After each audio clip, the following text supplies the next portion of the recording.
Hey everybody, welcome to Four Finger Discount. I am Dando, you are? I am Guy, yes. Welcome to the podcast where we never use the word hotbed. We do not indeed, no, but this person might. Her name is Nina Oyama. How are you doing? Hello, I'm a hotbed of excitement for this show. That was the silkiest segue we've had yet. Oh, thank you. A segue is something that you've always been talented with? No, I just saw an opportunity. I think I'm just an opportunist, I was like, oh, hotbed. I also that quote is one of my favorite moments of this episode where I wrote it down because I thought it was so good. But yeah, what is the line? It's like, and they're all just snobs and whatnot. I don't club like is using an the word. exclusion. No, but I just remember it because I was like, the way that it rolls off Lisa's mouth was beautiful. Was that club is an exclusionary hotbed of of exclusionist snobs and social seeking. And sorry, something. I fucked it already. I'm Nina. Should we such a tongue introduce twister me before I get into it? Anyway, yeah. And Marge is just bothered by the word hotbed. Yeah. And she's bothered by the word hotbed. Yeah, forget the word, forget the social commentary Yeah, she calls all her friends like social climbers and snobs, basically. And Marge just is like, don't say the word hotbed. It's fantastic. Do you find you're very much like a Chandler, where if you see an opportunity to make a zinger, you just have to do it, or can you restrain yourself? No, I can't. Sorry. You have to. I feel like if there's someone presents you with an opportunity, you have to go for it. That's the rules. It's worked out pretty well for you so far, Nina. You know what? I think it has. Yeah. Yeah. Absolutely. Thank you for saying that. I've been very #blessed, I guess. By the... Well, we're trying to give you the validation that Marge is seeking in this episode. Oh, thank you. Well, this is a very exclusionary club, the Four Finger Discount Club. So it is indeed, yes. It's an honor to be welcome. I didn't even have to cut up my suit to fit in here. What are your earliest memories of The Simpsons? Before we get into our review and everything, what are your earliest memories of watching The Simpsons, just knowing The Simpsons was there? Well, I'm a classic child of the 90s, I'd say. So it's like The Simpsons is 6 p.m. every night. You roll up to the TV, the news is on. Oh, no, the news isn't on. The news cuts off The Simpsons. But it was Seinfeld would be on, I think. And you'd catch the last 5 minutes of Seinfeld and then you'd be like, what the hell is this boring shit? And then I was always like, I don't care about this guy, which is weird because then I went on to become a stand-up comedian. But I was like, these grown-ups talking about grown-up stuff I don't understand. Yada what? Yeah, I literally did not connect with Seinfeld on any level. That's so funny because you are literally, so many comedians come on this show now and say, not a fan of Seinfeld. Well, I'm a fan of Seinfeld now. Okay. Although my way into Seinfeld was that I was a trivia host. That was my main job when I was 23. And they would put me, I think I got put on a Simpsons trivia, but they put me onto a Seinfeld trivia, and because they were like, hey, do you like Seinfeld? And I was like, nah. And they were like, okay, here's a 10-minute highlight reel of all the iconic jokes. Here's the soup Nazi. Here's the Elaine doing the chicken dance or whatever. And I just absorbed it really fast in 10 minutes, and then had to go and perform this Simpsons trivia. The Seinfeld trivia, as if I was an intimate fan of Seinfeld, and I pulled it off. But I think after that moment, I was like, maybe Seinfeld is funny. And turns out it is, guys. There is a reason why it's the most popular show. So you were assigned Seinfeld? I was a Seinfeld. You can come on our Talking Seinfeld podcast sometime then. You have a Talking Seinfeld podcast? Okay, well, I don't know that much. I know all Neither the do main... we. I went back and watched. It was, Seinfeld was it was when you're hungover after a big uni party, you could put on Seinfeld and be like, haha, And so it's a good hangover show. Yeah. Yeah. See, on my parents, they just despise Seinfeld. So I think by default, I was like, oh, it mustn't be a good show. And then I got older and a teenager, and I was like, this show's great. And Mum's like, stupid American shows. I'm not watching that stuff. Did I see your mum at a rally on the weekend? Yeah, that's funny. Your mom's like, I don't like Seinfeld because I'm a neo-Nazi. Soup Nazi, okay. Yes, neo-Nazi. Well, but yeah, no, I get it. I was team mum for a long time. I was like, why the fuck is there? But I weirdly liked Friends. I think because they were friends, and in Seinfeld, everyone sort of hated each other.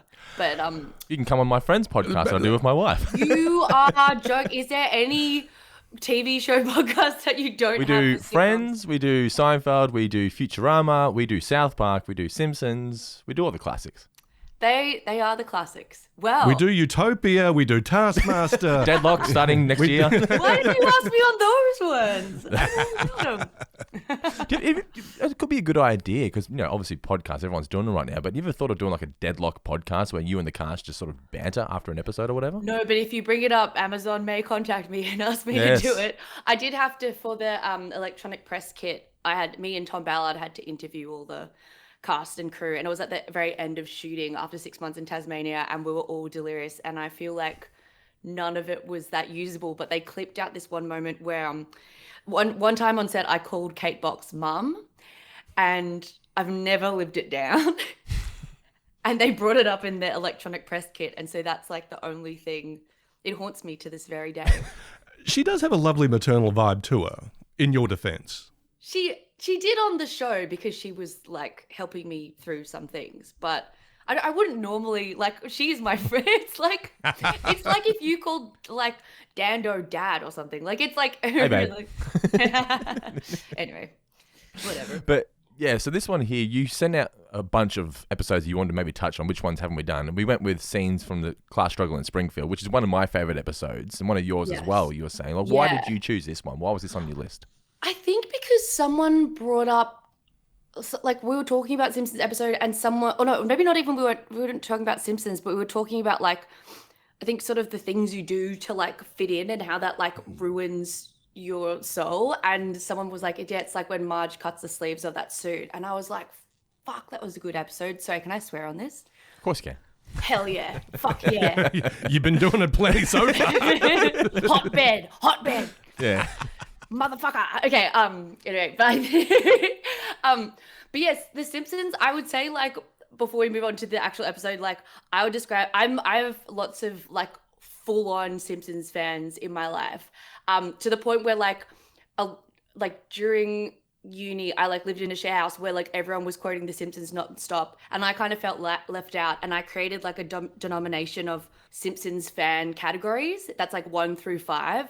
So you guys would be a 5 easily, but I think I'm a 2. And if you're a Simpsons Really? 2, it means you can understand the quote and you probably vaguely remember it happening, but you can't say like the line that comes after the quote. Yeah. Well, you can't say that was episode 17 from season 6. Yes, exactly. Well, that's if you're a level 5, that's where you're like, actually, that one, that you can do that. But then if you're level 3, you can say the line that comes after the quote. Yeah. And then if you're level 4, then you can say like who said the line. Like you can, it's like about the specificity of the Simpsons knowledge. But I will understand when something is a Simpsons quote, and I will be able to understand that it probably who said it, but I wouldn't be able to say the next line afterwards, if that makes sense. That sounds more like a 3. Well, then I'm a Simpsons. How dare you? This is my system. You think I don't know my own freaking system, dude?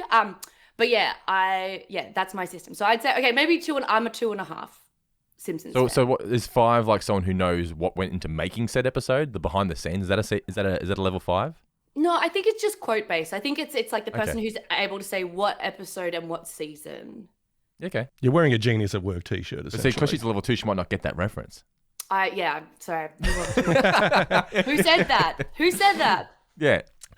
Nina, will you allow me to play sort of amateur psychologist for a moment? It sort of leads into something that you were talking about. I mean, being a creative person in the public sphere, I mean, being a very sort of outward person, being a stand-up comedian, being an actor on screen. I mean, do you think that ties in with a want or a need to fit in, to be seen, a la Marge in scenes from the class struggle in Springfield?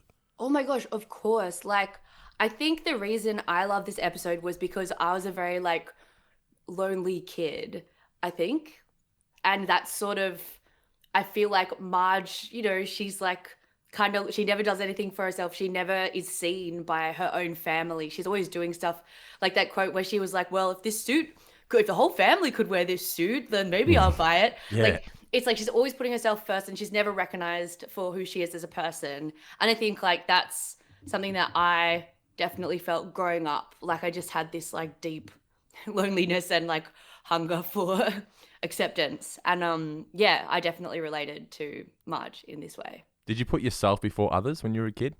No, I don't think so. I How think about I now? was just like, yeah, I found it very hard to connect with other people. And then when I made friends, I felt fraudulent. Like I felt like they weren't really my friends, or they were just doing things to be nice. And I could never trust anyone. What made you feel this way? Anything in particular, or was it just who you were? Probably just my family. Like, I think that if you're like a child who like grows up as a family punching bag, like it never leaves you. Okay. And like, I think, yeah, that's like, I mean, if you're to That's a use metaphor, the right? saying that you were like,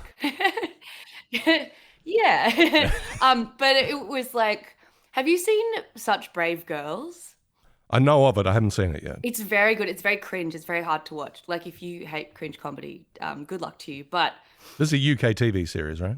yeah, it's so good. It's just like three girls trying to, it's like a single mum and her two daughters, and they're just sort of trying to survive, but they're the most egomaniacal three women you've ever met. And the things that they do to get stuff are like unhinged. Like, there's one episode where this girl, she's obsessed with this, like her boyfriend who's like on and off and is a drug dealer. And to try and make him jealous, she decides she needs a hickey. So she gets her sister to give her a hickey.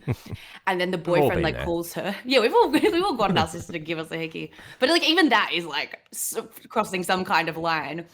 And then once she gives her the hickey, the boyfriend like calls the girl and he's like, "Can you come to the club?"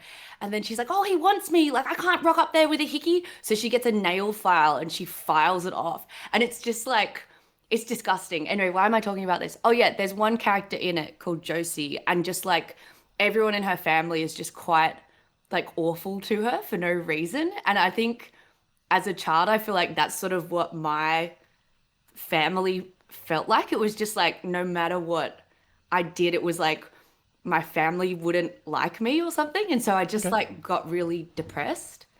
Wow. So is that what led to comedy then? Did you seek happiness through comedy as a result?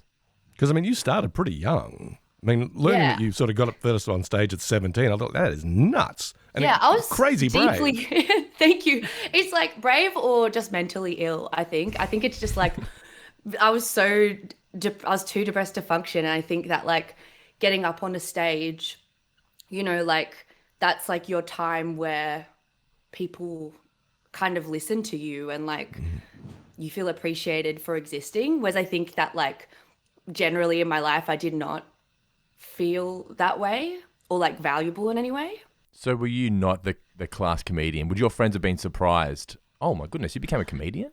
No, I think I became really I think I've always been really attention seeking, but I think that I figured out how to make it work for me by doing stand-up comedy. Like, I don't think anyone was that surprised that I started doing it. I think my family was surprised because they were like, "You're not the funny one. Like, you're the least funny person we've ever met." And I was like, "Fuck you." But like, whatever.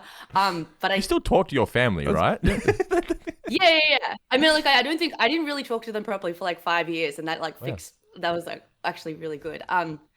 It's a good They're not reset. listening to this. They don't care. They don't listen to or watch anything that I do, so it's okay. I'm safe, marked safe from family confrontation 2025 on Facebook. But I think like definitely I've found like attention and validation, people giving me attention and that validation was like basically contributed to my self-worth since as long as I can remember. And so I think stand-up was like a manifestation of that probably, and still is. It sounds like a prescription drug in a lot of ways, but prescription drugs can also be abused. I mean, have you... This is not an accusation, by the way, despite it sounding... Guys, but I was a stand-up addict. I was a comedy holic. welcome to, it's Four Finger Discount Intervention Edition. There's actually a 12-step program to get me out of stand-up and into podcasting. Yeah. Which is not addictive Deadlock at podcast all. coming to your where you find good podcasts. What I'm thinking is, though, I mean, did you ever sort of acknowledge that there might be stages where, like, I am seeking too much external validation? No, because it was never like it's sort of never enough. I don't know. I think it's just like this industry. It was like I was always seeking it, and then you get into this industry where like you're on a quest to stay relevant nonstop, right? And so like yeah, that's part of it, is that you just constantly have to be visible. And by visible, you're just like, I exist. Like, here's my post on Instagram. Like, I went to a premiere. I was on this show. I was on the Four Finger Discount podcast. Like, you guys actually feeding into my quest to stay relevant. Like, I think, I'm sorry. Well, we are And enablers. but also, like, so are you, because now you're part of the grind too. So you're like, I listen to your show and you're like, guys, like, subscribe to our Patreon, do this. I'm doing a Seinfeld podcast. I'm doing this. Like, you're not exempt from this addiction either, I'd say. I don't want to go back to an office job. I don't want to together. go back to an office job. That's what I'm doing. Exactly. Well, I never had an office job, but I wouldn't want to start one. I wouldn't know what to do. But yeah, I think, what was your question? I'm sorry. Yeah, that wasn't me sort of saying, Nina, change your ways. You know. No, but it's like it's this industry. It feeds the beast. That's what I'm gonna say. And the beast, it doesn't get there's a line in Hacks where she's like, it doesn't get better, it only gets harder at the more like successful you are or whatever, which I actually don't agree with. I think it's hardest when you're first starting out and no one's noticing you, but then it's like sort of how to parlay that into longevity so that you don't burn out, I think is maybe what she's talking about in that quote. Which part of the industry do you feel most comfortable in now? Like the writing side of things, the stand-up comedy? Writing. Stand-up comedy, I toured last year, and I think it broke me a little bit. I think it's just like I love doing stand-up, but it's this weird thing because you go on stage to like 300 people and like you're crushing it, and then you go home and you like sit in your hotel room and you're like, what the fuck? Like, you're just like, I'm so alone, and like I have no one to talk to, and I don't know how to feel, and I'm too wired to go to bed even though it's like 2:00 in the morning. And I think like you just end up either drinking or getting stoned, or like it feels like, for me, I think a lot of people are better at readjusting to calming down, but like I'm really not. And also, before I go on stage, every time I go on stage, I basically have a panic attack and I'm like, I'm gonna bomb, they're all gonna hate me. And then what happens is either I do well and I'm like, thank fuck, or I do okay and then my brain's like, you fucking loser, you didn't do well, you did fine, but you didn't do actually good. And then I'm alone in the hotel room and I'm just like, you're a piece of shit, you should just kill yourself. And then you're like, no, just get to the next gig and it's all going to be okay. But there's so much like bargaining to do with like my self-worth, I think, with stand-up. And also when you're touring, again, like the being alone in your hotel room thing is such a weird spot, man. So how do you decompress? I mean, you mentioned getting drunk and or stoned, which works for me as well. But I mean, what's your sort of self-care regime like? I don't have one. That's why the self-care was probably taking a hiatus from stand-up, I'd say. But I think a good thing, like this year, for the last like 3.5 years, I haven't lived in one spot, and I've felt like really destabilized because I've just been in like Melbourne 3 months for work, or like Brisbane 4 months for like deadlock or whatever, and then I didn't have a place to come back to when I was in Sydney, and so I just felt like very unmoored. And then this year, 2 months ago, I moved into a house and I was like, I'm just gonna live here for a year, and I already feel a lot better. So stability. Yeah, who knew stability is the answer to would be so stabilizing. Yeah, crazy. I was pretty much a loner kid. I mean, I had friends and I like to go to parties and whatnot, but I like to be by myself a lot. Mum used to always say, "Oh, why don't you go out and play with friends?" And I go, "No, I'm happy being here. I'm happy being alone." And I would often turn to TV as like a friend. You know, The Simpsons. I would just hang out with The Simpsons, or I'd be hanging out and people will say, "Well, that's weird that the TV was your friend," but no, it was almost like it was an associate of mine. Did you ever turn to TV to sort of keep you company when you were feeling lonely as a kid? I weirdly didn't turn to TV. I think I grew up in like people ripping episodes of TV to put on YouTube. So Okay. I used to get like the IT Crowd part 1, because you know YouTube used to be a 10-minute limit. Yeah. And part 2, and I had like an iPod, and it was like tiny, like the screen was the size of a postage stamp, and I would just rewatch like the IT Crowd, Mighty Boosh, like all those sort of British TV shows from that like Black Books. And then when I was a taking me teenager, back. Man, I used to live on those shows. dude, I could like the crimps from the Mighty Boosh. Like whenever I find another person at like the Mighty Boosh, we're just like straight into it. But I think that, and also like just British stuff I loved. And then at some point, do you know College Humor? They're now known as Dropout. Yeah. So they used to do sketch shows that went straight, like they were on, you downloaded them as if they were a podcast. and they would go straight to your iPod. And so you just like would get sketches, like you plug your iPhone or your iPod in to get the newest, I don't know, Veronica's album, and it would automatically just be like, here's like 40 college humor sketches about the internet. And so I just started mainlining those, and they were a mixture of sketch, stand-up. Like I saw like Donald Glover perform on there when he was like 19 years old. I saw like Chelsea Peretti, and all the people that are now famous on Dropout. And like it was, I think like that was definitely my comedy education. But in terms of like television specifically, or like sitting down to watch stuff with my family, I think the more like teenage I got, the more less I wanted to be around them because I didn't feel good. And so I'd just retreat to my room and like watch my little shows on a postage stamp screen. So yes, it's fun thing. Are you a fan of sketch comedy still today? Do you think Australia needs another sketch comedy series, or do you think that sort of that fad? It's not a fad, but that sort of genre is dying. No, I think sketch is evergreen. The problem is that like every time Australian has a sketch comedy show, there's some fucking executive who ruins it. Like there was one called was it We Interrupt This Broadcast? And at every level, it looked like it was going to be good. The cast was good, the writing was good, the directing was good, and the editor was some guy who like cut scenes for maths, and he wouldn't cut anything funny, and he'd be like, you don't need an establishing shot, you don't need this, you don't need that. And then he just like butchered the whole show single-handedly, allegedly.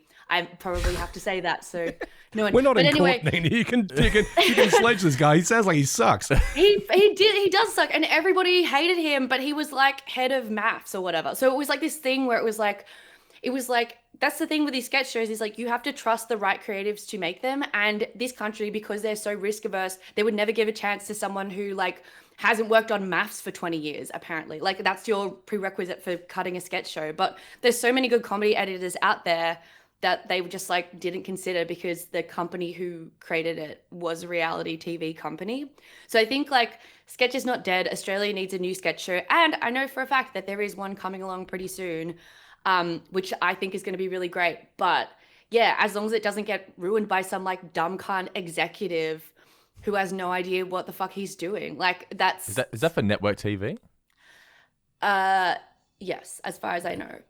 Or There's one only of them so much you can say. Yeah, there's only exactly. so I actually don't know what channel it's for, or if it's for a channel, or if it's for a streamer. But I know that it's for public, because it's not for TikTok. You know. Yeah.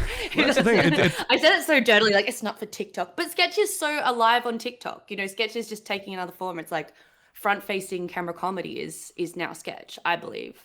I was about to say, it's mostly going to be found on YouTube or on TikTok or on Insta Reels or something like that. Yeah. I don't think, network television or commercial television or even streaming services kind of have the infrastructure for it or the audience for it. But like, I think you should leave with Tim Robinson. Like, that is such a hit. It launched his career. Like, when it's done well, it can find an audience. But again, dumb cunts. That's all I'm saying. Like, you know, if you have like, there's 10 people in a row in terms of like seniority, and the first 9 are great, and then the 10th one is a fuckhead, the show's going to be bad. And that's just how it is, you know. One bad egg. One bad egg. It's one very, very high senior bad egg, and the whole thing is gone. Yeah.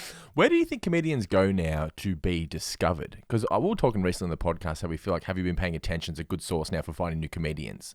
Yeah, I mean, like, Have You Been Paying Attention is a fantastic show, and it is a good resource for finding new comedians. But those are comedians that have been handpicked by a talent agent. Like, if you want to find like new subversive voices, maybe like Have You Been, again, I'm a huge fan of it, but it is the people who are like white teeth, commercialized faces who are palatable for people over 60.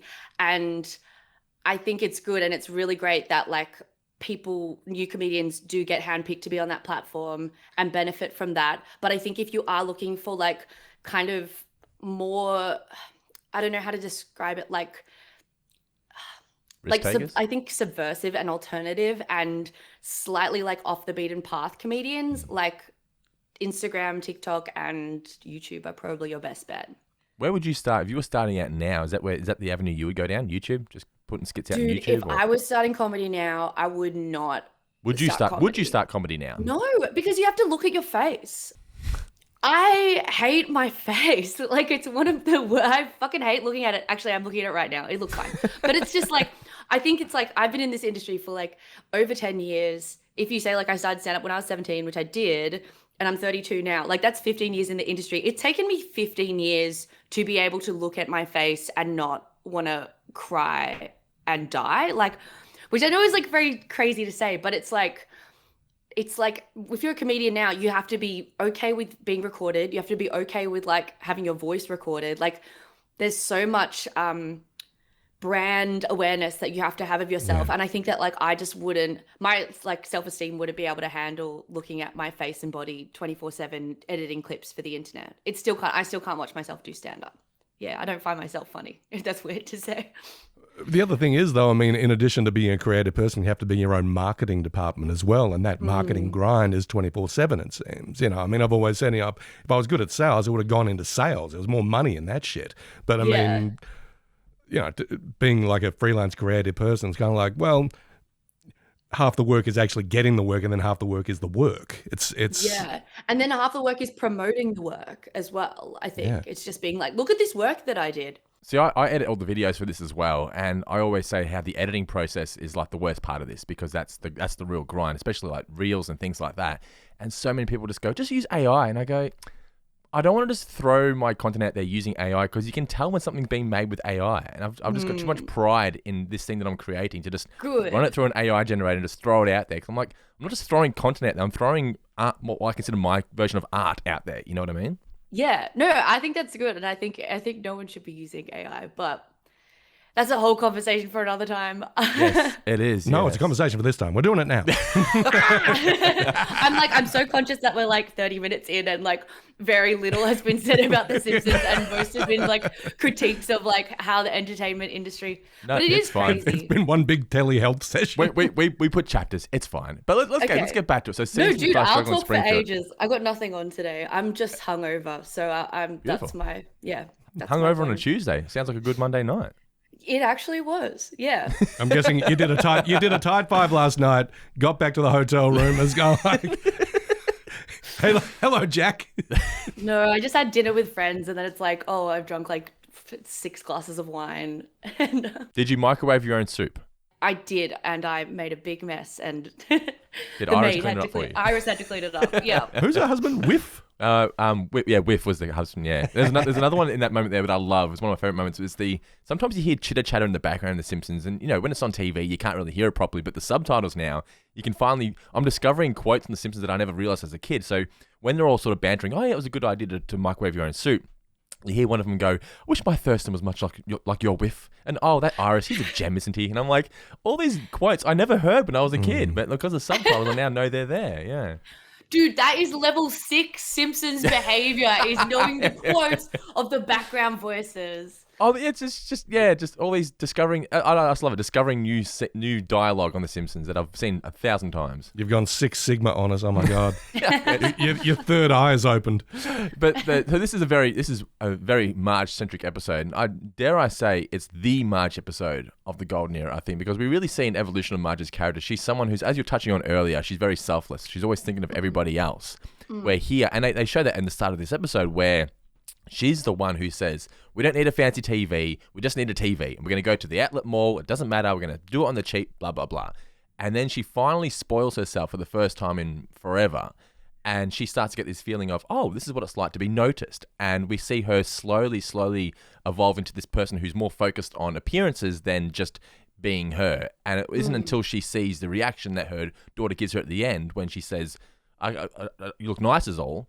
And clearly Lisa is disappointed in her and Marge is disappointed in herself that she goes back to the old ways. But I think this is a really great Marge episode. I think so too. I think it's I meant like I haven't watched a lot of Marge episodes lately, but I think it feels very relevant now, I think. I always think that after every Simpsons episode where I'm like, now more than ever in the year 2025, when the class divide is like widening and the middle class is falling away. You know, how did they predict this? It's impossible to know. But I do think that I think that it's a combination of like that sort of hyper relevance to now, and then also the fact that it's Marge getting her own storyline, because I think The Simpsons is great, but it does sort of suffer from that like, dumb man gets all the storylines. And like, it's fine. That sort of is a formula in itself. It's like the American dad, the Family Guy. Like, it's like idiot dad, capable wife, And it's also like the genetic makeup of so much, like radio as well. Like women in radio are called the whole because they just go, Yeah. oh, you can't say that. Like that's like their whole job is to be the upright person. And so I love that there is that flip, and Marge gets to be deranged in her way, which is just wanting to be wealthier, basically. Yeah, even Marge has faults. Yeah, even perfect Marge. Well, yeah, selfishness is a hell of a drug. And I mean, it's not necessarily even a bad selfishness. It's just a response to being selfless for so long. Having this opportunity to put yourself front and center, to actually acknowledge your wants and needs, and have an opportunity to do that, to be sort of like the version of yourself that you always thought that you were. And then, but also recognizing that the cost of that is maybe more than you're willing to pay. I think it gives this episode a real relevance and a real resonance, I think.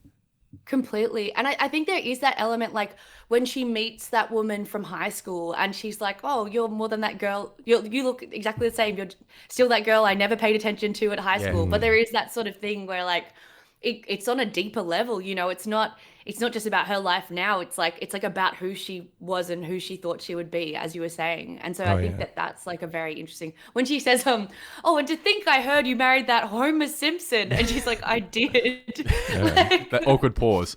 Okay. Yeah. She's like, come show me the pumps. I wasn't one of the cool kids at school. And I think like Marge obviously being the same, I feel like because this Evelyn was the one who invited her as well, it's almost like trying to go back to school and go, oh, I'm finally getting to hang out with the cool kids. Yeah, it's like a do-over almost. She's offered. Well, there's that saying, it's never too late to have a happy childhood.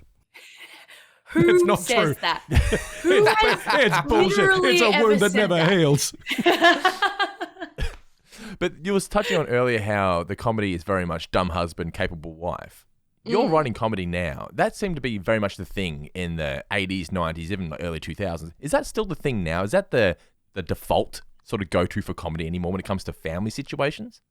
Oh gosh. I look, honestly, like probably yes to an extent, but I do think that it seems to me women are given more agency and sort of, I don't know, freedom or sexuality almost, I think, than Marge. I find Marge very like, I don't know how to describe it, like full maternal, whereas like, I think like even Lois is allowed to be like horny sometimes. It's just, I feel like, they're given agency in different ways. But I look, honestly, I have worked in adult animation, and I think that there was a real effort to make sure that even though I'm talking specifically about Koala Man, which is a show that I worked on, which again Jackman, was a family show. Yeah, it's Hugh Jackman clang. But it was all right, you about didn't drop it, eat it. Yeah, you clanged. But we did have that sort of family makeup where it was like, psycho husband who thinks he knows everything, and like wife who sort of has to teach him. But I think that we really tried to like flesh her out and give her real agency and real backstory and like secrets that she kept from him. And the writer's room again was like 50% women as well. So we were, I'd say, like very aware of falling into that trope and just very adept at finding ways to kind of like negate it and giving like the wife the A story occasionally, and also making Kevin, aka Koala Man, like open to learning, I think. And The Simpsons was like a huge inspiration for that show because at its heart, it is about a family, and an Australian family at that. Well, that's just what makes The Simpsons so great, and particularly like we call it the golden era, like the first 9 seasons, where the show sort of evolved into something. It became very cartoony. Later on, we had this term called jerk-ass Homer, where Homer wasn't really held accountable for his being a shithead, really, wasn't he? Bad husband, bad father. But it's just little moments in this episode here, which I liked, where he's excited to go play golf, and Marge is doing her outfit or whatever, and Lisa's on the bed. He just gives them both a big kiss before he leaves. And I was like, just little touches like that just make this feel like a real family. Yeah, they love each other deeply, I think. Yeah. Incredibly sympathetic Homer in this episode, I got to say. Yeah, he is very like on board. I love the amount of line, like he gets all these lines that are sort of, they're like joke lines, but they're sort of him saying subtext where he's like, come on kids, let's go sit in the car until your mom's done fitting in. And it's like, there's like certain things of that. He's like quite astute. The other thing I love about Homer, which I think is his probably main redeeming quality, which is that he's an idiot savant. Like he is a man that is like a dumb cunt, but he is surprisingly good at a lot of things. We always love when he's good at something. Yeah. Yeah. And so like this episode, I think they were just like, yeah, he's a fucking golf genius. And you're like, that's redeeming somehow that he's able to fit into this, you know, upper class place because of his idiot savant nature. Oh, yeah. There's a great quote by, I think it's by Alfred Hitchcock, who said, you know, an audience will forgive a character anything as long as they're good at their job. You know, Yeah. if they're good at a task. Yeah, I mean, although I've got to, you know, pick a few nits here. Why did Homer not quit the power plant and, you know, either go on the circuit Happy Gilmore style or just become a golf pro? God's sake, man. Status quo, that's why. We need the Simpsons to be back to normal next week. Because it was the B story. I do the think rule. I did have in my notes, though, that I do think they could have got a Happy Gilmore-esque kind of episode out of the Simpsons. I think it would have been a lot of fun. Yeah, I'm surprised that they didn't. Yeah, especially maybe Happy Gilmore 2 coming out. Maybe they will. Or like Caddyshack even. Yeah, Caddyshack, yeah. There's so much golf stuff. You should write them. I just like the sports-based. I just like the sports-based episodes, but Because you're a dude. yeah, it's true. Yeah. You were touching on though how I like the clothes-based ones because I'm a woman. the Simpsons golden era, right? We all worship it and we love it, but it was a very male-dominated writers' room. There weren't that many women. But it's interesting that you chose this episode. And did you know this was the first episode to be credited with a female director and a female writer? No, I did not know that. Maybe I just sensed it in my lady bones. I was like, ooh. It was a stipulation that you wouldn't be pushing your feminist agenda on this episode, Nina. For God's sake. Oh, sorry, I've broken contract. I guess I don't know, lock me up for whatever they do when you break your NDA.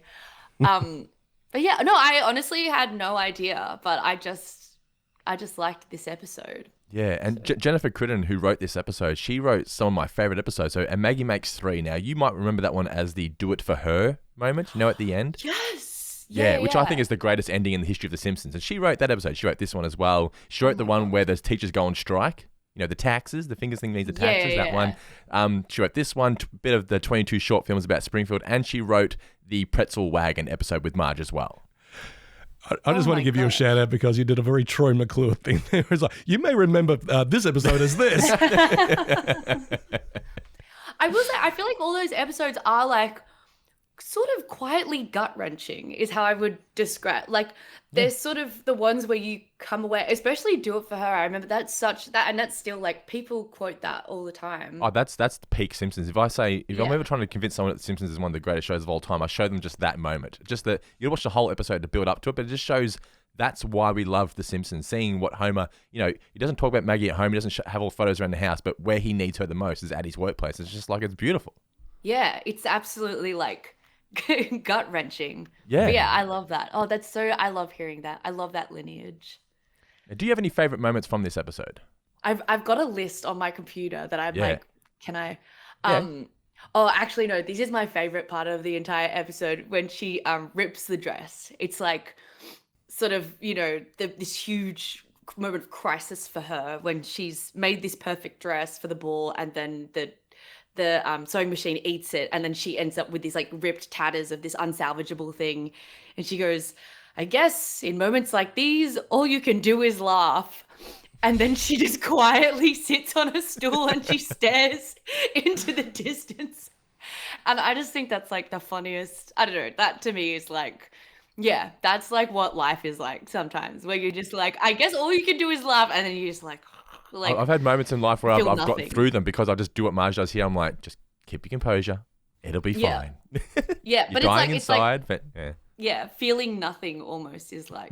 I love this. Is very much relatable for me. Very relatable for me is the moment where Homer says, "What's the point in going out? We're just going to wind up back here anyway." I'm like, that is such a motto to live by. That's so funny. What about you? I had that as well. I mean, that is, definitely a mantra that I've been living by. I thought this was just a really great traditional sitcom gag. But, Marge talking about, I've got this lovely new outfit. Wouldn't it be nice to go somewhere? Wouldn't it be nice to go to the opera or something? Cut to the opera, and then it's just Marge doing the vacuuming in her suit, watching La Traviata on TV. By the way, I also love that they've ended up buying the Carnival, clearly, from the Ogdenville Outlet Mall. And it's a piece of shit TV. You can't use the vacuum cleaner around it without it getting all staticky. I love the opening line of like the sales pitch, because you think that sort of skeezy salesman is going to be like, I'm not going to lie to you, these are not amazing TVs. But he goes, I'm not going to lie to you, these are all superior machines. And you're that guy's a dope salesman. I mean, because he What's Wise Guy? Well, he is, yeah. It's his favorite secondary. One of my favorite characters, just in terms of his voice. But I mean, playing on the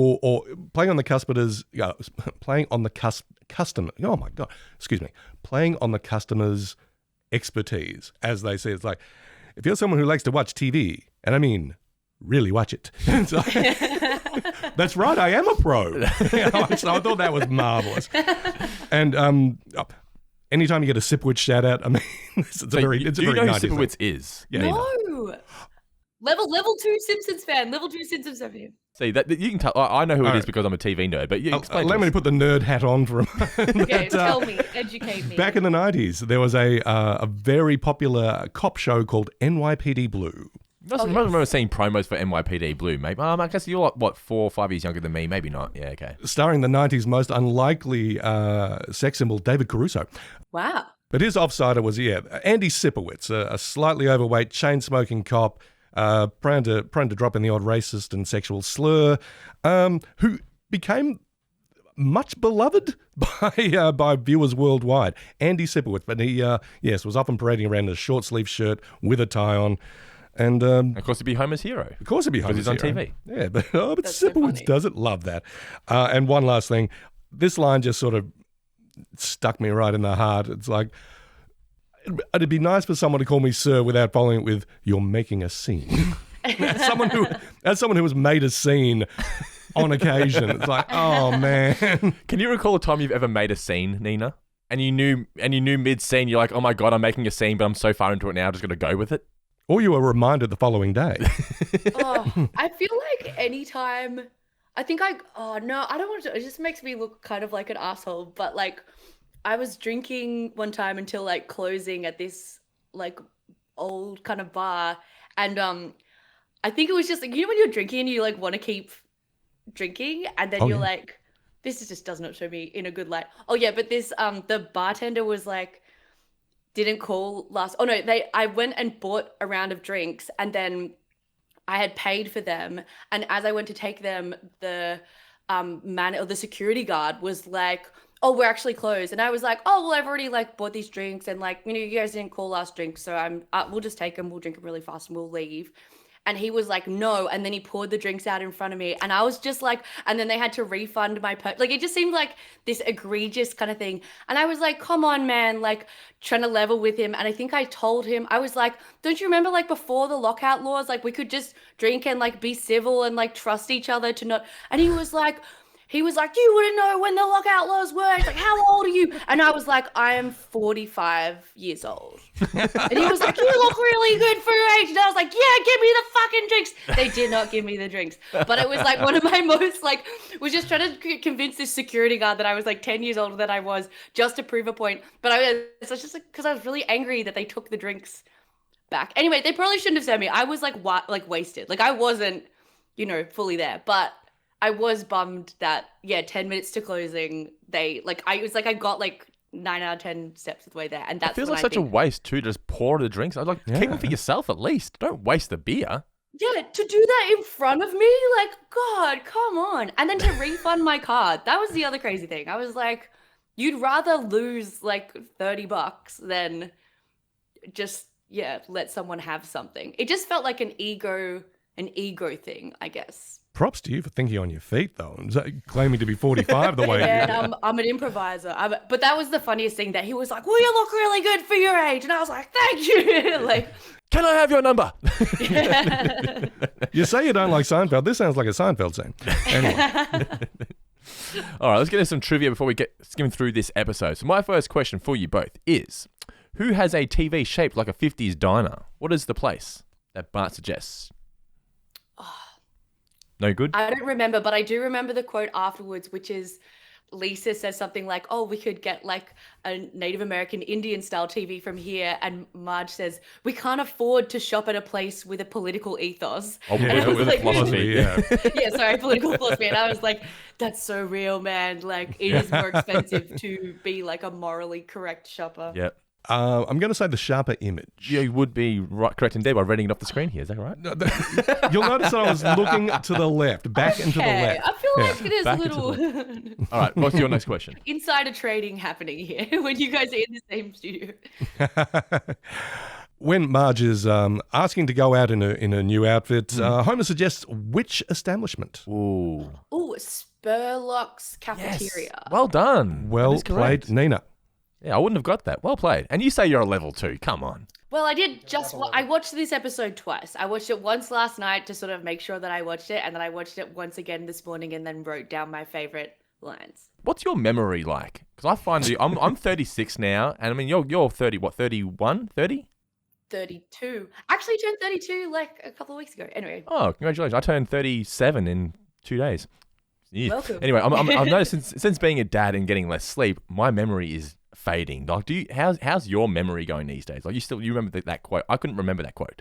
Well, I think that one is sort of just because it was fresh in my brain, and I thought that was a really funny response. I think my memory is good if I think something's if my memory If it's is worth good remembering. if I remember that moment. Yeah, if it's worth remembering. But I think my memory is bad if I don't give a shit.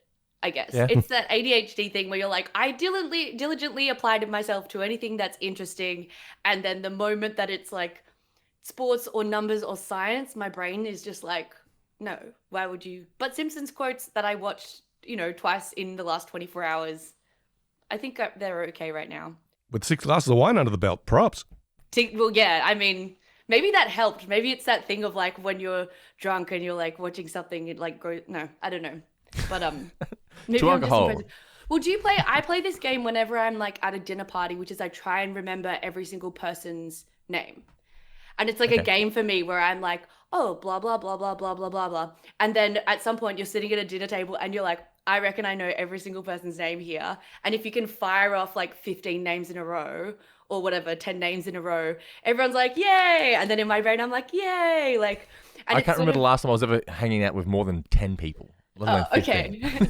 Well, sorry. I guess you're used to doing, 2-3 people record in a podcast booth where. Dad life, yeah. But He I barely do remembers think- mine.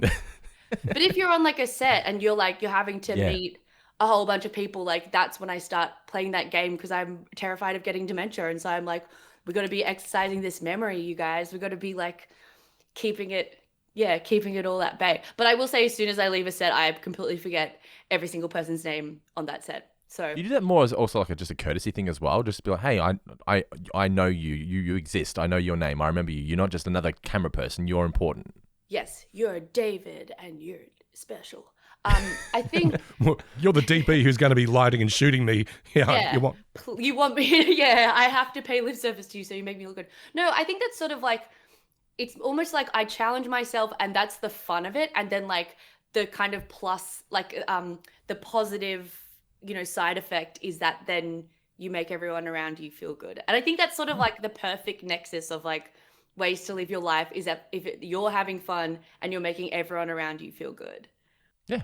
Good philosophy. Well, my next question is Cletus. He suggests a shirt for Brandine when they're in the outlet store. What does the shirt say? It says classy lassie. Correct. Well done. Yeah. And then she's like, I gotta wear the shirt Waffle House gave me. Oh, or Dairy whatever. Queen gave me. Yeah. Dairy Queen gave me. Yeah. What is Dairy Queen? It's like Waffle House, I think. Oh, Waffle House. Okay. Yeah. It's, yeah, Although it does... like a diner. Americans do things weirdly, as we all know. But you can get like many things at Dairy Queen. You would assume you would just get like soft serve or something like that. But I think you can get like burgers at Dairy Queen. Okay. I think you get like hot dogs. I feel like every restaurant is a fast food restaurant. Like a Wendy's, is it? Like a Wendy's? Yes. Yeah. There's the iconic line from John Cougar Mellencamp's song Jack and Diane, where they're sucking on chili dogs outside the Tasty Freeze or the Dairy Queen or something like that. Okay. Way before my time. Who the hell sucks on a chili dog? I don't know. But anyway. I guess you got to do a John Cougar Mellencamp podcast now. Yeah, we do. Yeah, why not? That's a solo project. All right, one more question. We'll get into the episode. Marge is offered various outfits by her sisters after the demise of her Chanel outfit. Which one does she refer to as a bit peppery? Oh, the red latex one with the huge... It has a name. It's the maroon something. Maroon Delight, maroon something like that. Is it maroon? There's maroon in there, absolutely.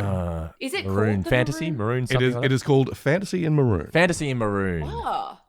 Yeah. Maroon or maroon? Maroon. I say maroon usually, but I thought she said maroon on there. They say caramel instead of caramel. That's true. Yeah, I anyway. say maroon, but then I say Maroon 5.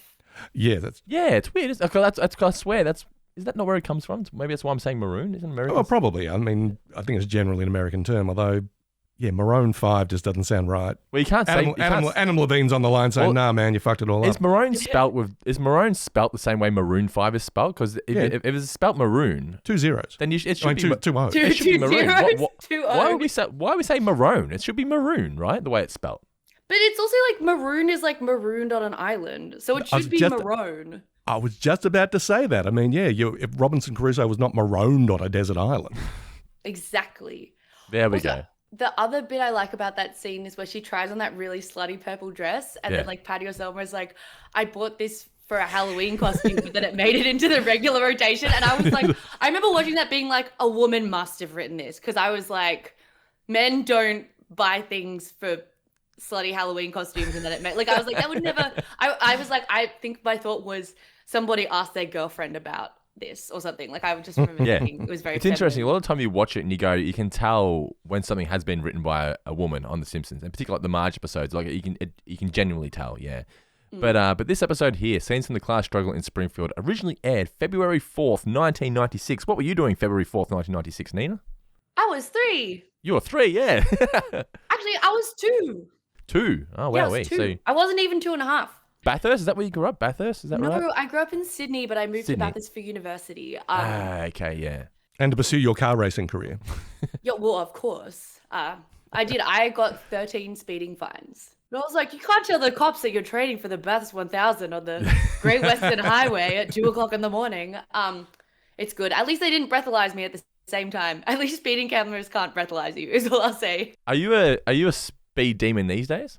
No, sometimes. Like, I don't know what it is about, like, when I'm in Sydney, I know the rules. Like, I know the roads so well that I know what to look out for. Where the But cameras when I go to are. a different city, yeah, you know this, like, where the signs are. Like, it feels I'm fluent in Sydney road language. But then when I went to Brisbane to shoot Deadlock, I've sped so much that like now I cannot legally drive in Queensland.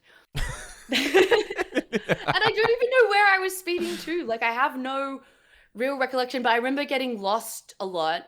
And then I remember being angry when I got lost. Like, it would be like 15 minutes to your destination. And then you take a wrong turn and then it's like 45 minutes to your destination. And then I'm like, fuck, I gotta like, catch up. And I think it was in those times that I did speed. But in my brain, I was like, well, it took me the wrong way. So like, it's my God-given right to do 140 in a 70 zone. So yeah, I can't legally drive in Queensland now. But in Sydney, I'm very obedient, I'd say. I respect the rules of my town, but I'm not envisioning you on like highway patrol, and it's like Nina was incarcerated. Were these all speed fines that you just got in the mail, or were you pulled over and the cop was like, Nina, this is the 10th fine? No, they were all cameras. All cameras on okay. the Great Western Highway. Like, they were pretty much all at Mount Vic. I think there was, because it's like this one moment where it's 60 to 100, and I think in my brain I was always like, well, the 100's coming up. And then I would go 100. And then they'd be like, you've gone 35 kilometers over the speed limit. I got my license taken away. I got it suspended twice. And then I got it suspended for a third time. Plus I had to do like 6 months of no driving during that time so that I could reapply for my license. So then what I drove did during that time, I'm assuming. By accident. No, I didn't drive during. I drove. What was it? It was 6 months. I didn't drive for like 9 months, and then I was like, "Well, I've done my, sabbatical. Like, it's time for me to drive again."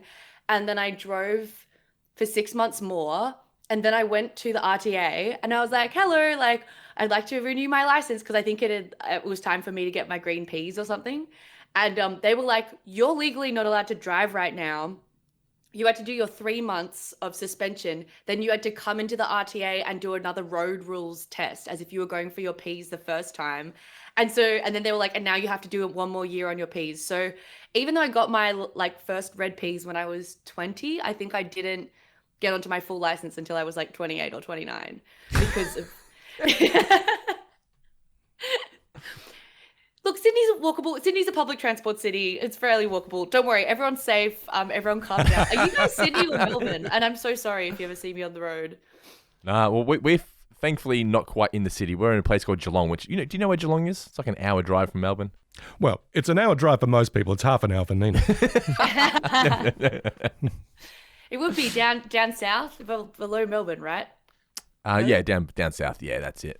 Yeah, the cats, the Geelong cats. The Geelong Cats. There you go. You won our hearts. Meow. So, February 4th, 1996. The top three, we do this thing, we do talk the top three films at the US box office when this episode aired. And the top three were Mr. Holland's Opus at number 3, The Juror, which I never heard of, at number 2, and Black Sheep, the comedy with Farley, at number 1. There I you have go. never heard of any of these films. You heard of Chris Farley, right? Of course I've heard of Chris Farley, but I ain't watching Black Sheep. No, he did a bunch of films in the 90s with, what's his face, Spade, didn't With he? Spade.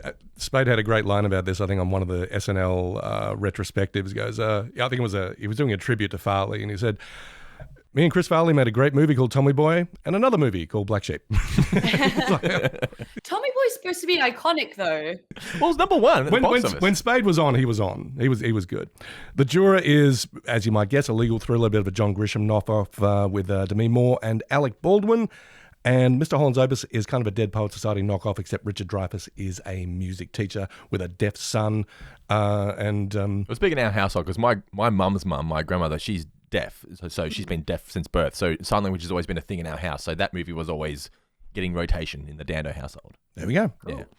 All right. But yeah, so couch gag for this one. The living room is bathed in black light. Homer turns the light on and everything is returned to normal. The episode kicks off with the family watching the Bumblebee Man on TV doing his sketch comedy show. Grandpa is not a fan of it, so he wants to change the channel and just completely fucks the TV up, doesn't he?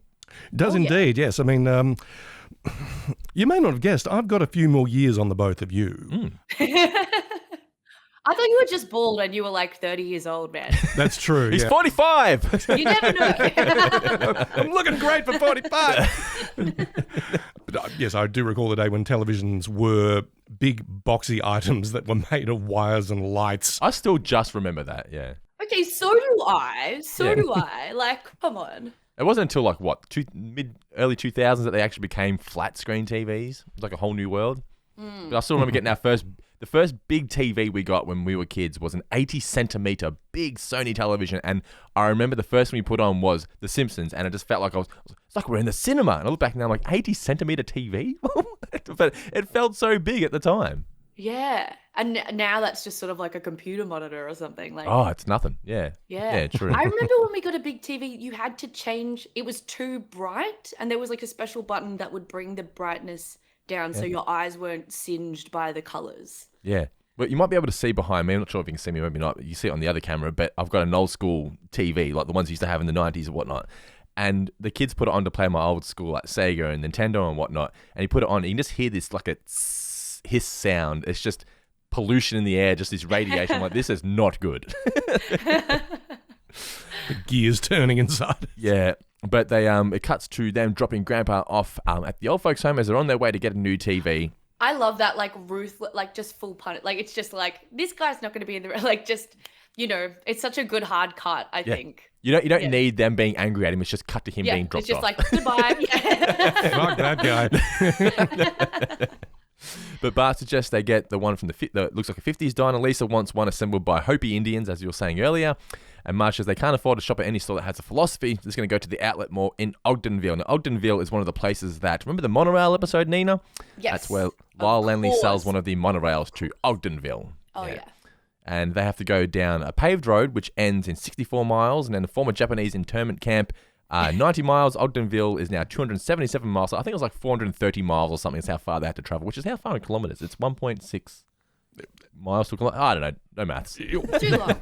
Sorry, if we do have catchphrases on the show, one of them is, it was my understanding there would be no math. Yeah, so they arrive at the appliance zone as the sun is setting. They've been driving all day. Your grey market superstore. And this whole scene is just relatable for me because like we never had a great deal of money when I was growing up. So mum was always a stickler for finding a bargain. You know, I'd be like, Mum, it's only like $10 more. She goes, no, but this is $10 cheaper. We can use it to buy bread and milk. And I'm like, ugh, okay, Mum. So whenever I watch this, it just reminds me of going shopping with Mum. She's always looking for the bargain. Also looking to feed her child. Yeah, but who wants to feed a child when you can get a name brand Beyblade, you know? Yeah. But we always got we got the Sunday market, just the market down at the local racetrack, and it was like all these knockoff clothes, and we ended up getting all that. And granted, kids, they can't tell the difference, but I knew. But it's like I used to go to school feeling so cool because I had the popular clothes, you know, the branded clothes. Remember a thing called, is it Dada? I think Ali G used to wear it. Remember Dada? No. It was everyone was wearing it where I was from anyway, and my mum's like, we can't afford that. And then we went to the Sunday market. And I remember they had one for like $10, and I was like, finally, I can fit in. I've got the same jacket as everybody else. Look back now, and I'm like, these jackets are terrible. Yeah, and they're also like, I meant like because we had the same at Paddy's markets, and they would have like knockoff Chanel. Like I remember buying like little like $10 Chanel earrings and being like, I've got Chanel earrings, but it was like they weren't real. Like I don't think I've owned a single like real brand name thing in my entire life. I don't know if Dimmies is a New South Wales thing at all. It's like Target, but it was like the lower next level. It was like, you know, level 2. Like but, it's like Temu, whatever it's called, wasn't something like that, but a department store. Yeah, but it would sort of get seconds or knockoffs, but it would occasionally have like legitimate brands, and sometimes from overseas. I remember going in there and sort of going through the t-shirt racks. It's like, I think this is legit Abercrombie and Fitch. I mean, you could feel like the weight of the t-shirt. It's like. And it was something like $20 or something, which was a little pricey, but also it's like, I think this might be kind of a bargain. And you would honestly feel like Indiana fucking Jones. It's like, oh my God, I've discovered, you know, this grand treasure in the middle of all this garbage. It was wild. But yeah, Homer is stunned by the crappy knockoffs like the Panaphonics and the Magnet Box, the Sony. Yes, my personal favorite is the Sony. Yes, Sony's so funny. The Sony, yeah. Shopping like this though, for me, I find that like I'm a big Lego fan, but I don't need the legit Lego. So whenever I see new Legos being released, I go on. Do you know AliExpress? Yes. And I go and I just find the Lego knockoffs, and I've got all these Legos now. You pay like $100 for it, but you go to the store, it's like $1,200. I'm not paying that. It's just plastic. It's Lego. But I've got friends who need that brand. They need the knowledge of going, I've got the real one. I'm like, yeah, see, I don't. But they're Marges. But yeah. But this is where Wise Guy, he comes over, the salesman, and he convinces him to get the Carnivale. It's 2-pronged wall plug, pre-molded hand grip well, durable outer casing to prevent fall apart. I love that because it's just like parts of a TV. It's just a TV, the hand grip. But durable outer casing to prevent fall apart. Falling apart. I mean, Homer is sold. You wrap it up, I'll start bringing in the pennies. So, so I've just got him, Wise Guy. That's what he's called, Wise Guy, because he's such a versatile character. They can plot him into any episode, and he fits, and he works in any job. Do you have any favorite side characters of The Simpsons, Nina? Oh. Oh, you mentioned Bleeding Gums Murphy the episode before. Yeah, I love his relationship with Lisa. I think it's interesting because I think Lisa is the character that I most relate to in The Simpsons, and I think it makes sense because my family dynamic was like a sister and brother and 2 parents. Like it was the same sort of genetic makeup. Oh yeah, and Maggie's there, but we didn't fuck Maggie. She doesn't care. Yeah, exactly. She's a baby. Like who cares? She's a baby forever. Yeah. But yeah, I think I love that that's her sort of like arc, is that she's sort of seen by like one mentor, and that's sort of like the thing that sustains her. And she's the only one that really worships him as well. You know, she's like his biggest fan. Yeah. But meanwhile, speaking of Lisa and Marge, they're at Steppin' Out, the fashion mart. They've got a bra barrel you can browse through at the front. And Marge and Lisa, they don't know who these clothes are for. Like, who are they? Like, who are these for? And we cut to Cletus, and he suggests the shirt for Brandine we were discussing earlier. And then this is where Lisa finds the Chanel suit. Now, Marge says she can't believe it's a real Chanel. She holds up the tag, and you can't actually see the word Chanel. She covers it. It's not meant to be a real Chanel, right? Like, isn't it just totally like... But the thing is, this is a theory.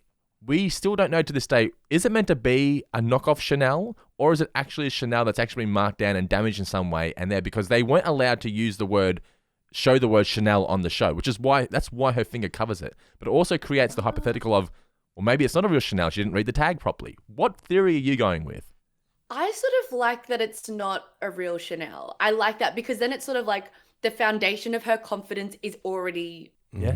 It's like she's placing all her bets on this suit that she thinks is high quality, but all along it never is. And I kind of like that it's, you know, it's given her this superpower to fit into this, you know, upper crust league. But actually it's not even about the suit at the end of the day. It's about the power that she imbues onto it, even though she thinks it's all the suit, which I think is more sad in a way because it's like she doesn't need the suit, you know, narratively. But I meant...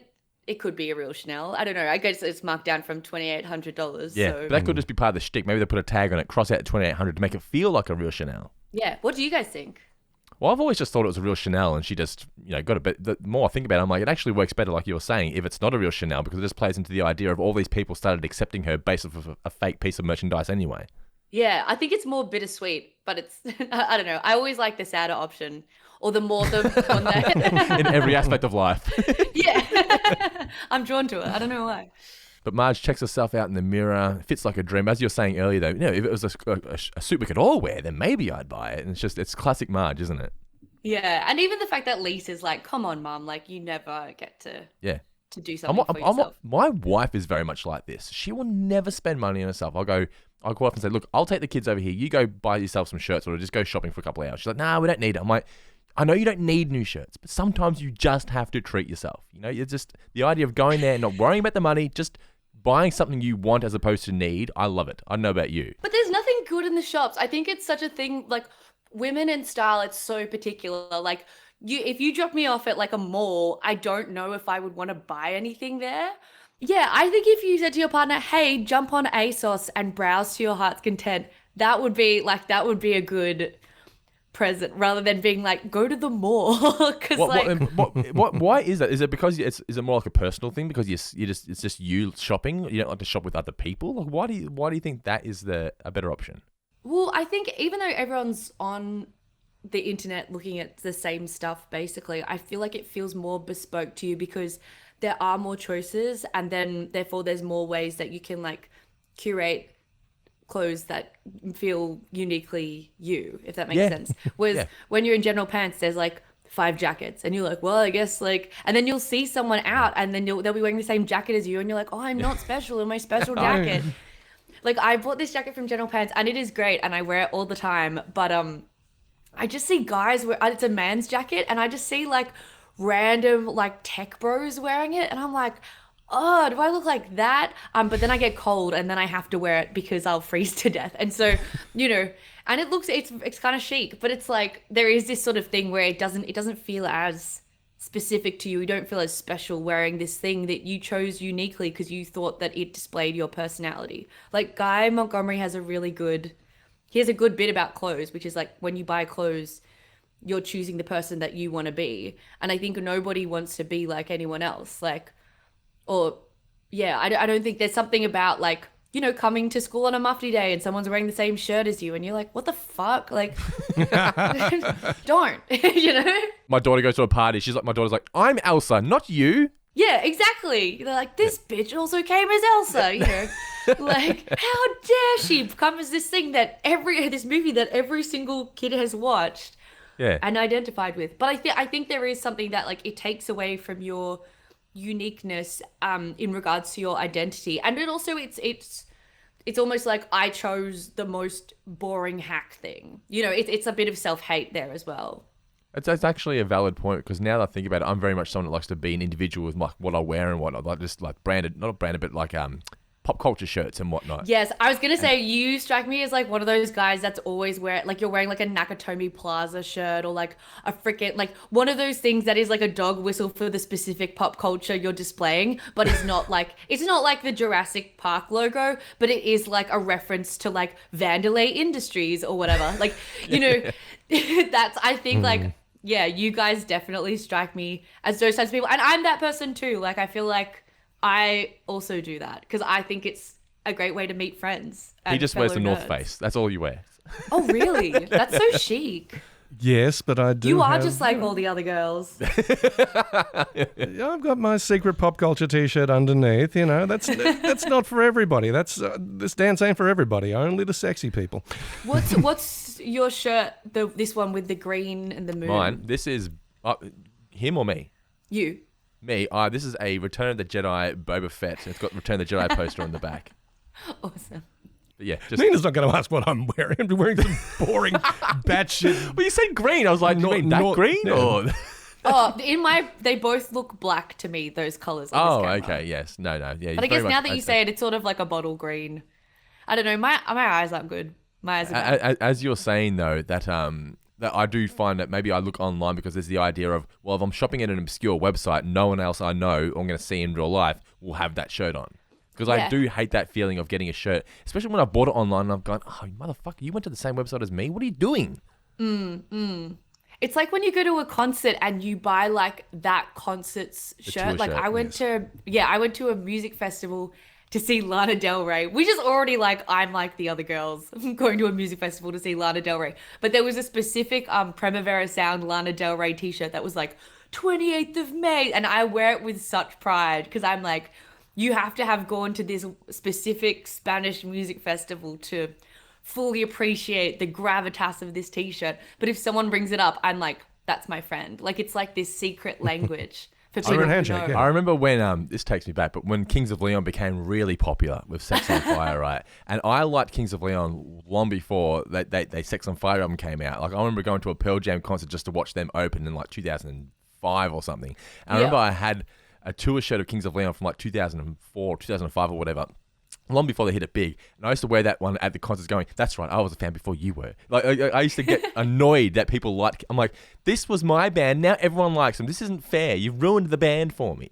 Yeah, and now no one likes Kings of Leon. Now no one likes them. I don't think they even like themselves anymore. I haven't listened to a Kings of Leon song in forever. But yeah. They sold out. At least they were honest though. They came out and they said, look, we were tired of making no money. So we decided to write songs that made money. And I was like, at least you can openly admit that. Kudos to you. Yeah. Fuck yeah. More power to them. Yeah. They chose to go to the country club. Yeah. Yeah. And they're happy. I'm sure they're happy. Yeah. But Marge is happy as well with this new dress. She walks in, she puts the record on, which is very sophisticated, and Homer's like, Wait, wow. there is one more line that I want to shout out, which is Let's do it. she's like, she's really up in arms about this dress, and Lisa's like, just do it for yourself, and she's like, and then she goes, it'll stimulate the economy. Be good for the economy. Yeah. She has to justify it to herself. She can't just buy something. There's got to be a reason. Yeah, it's not just selfish. It's for the economy. Like, I was just like, that's perfect. Like, Yeah. yeah. But she tries it on for Homer, as we were saying, and she wants to wear it somewhere nice. And he suggests, as you're saying, Spurlock Cafeteria from the trivia. But she wants the symphony or the theater. And Homer's like, what's the point in going out? I'm just going to wind up back here anyway. And I find like we're married now for like 13 years, got 2 kids. And it's just like, that's just my life now. I'm like, where's your go-to when you're going out for dinner? Like, are you an Indian cuisine, Chinese cuisine?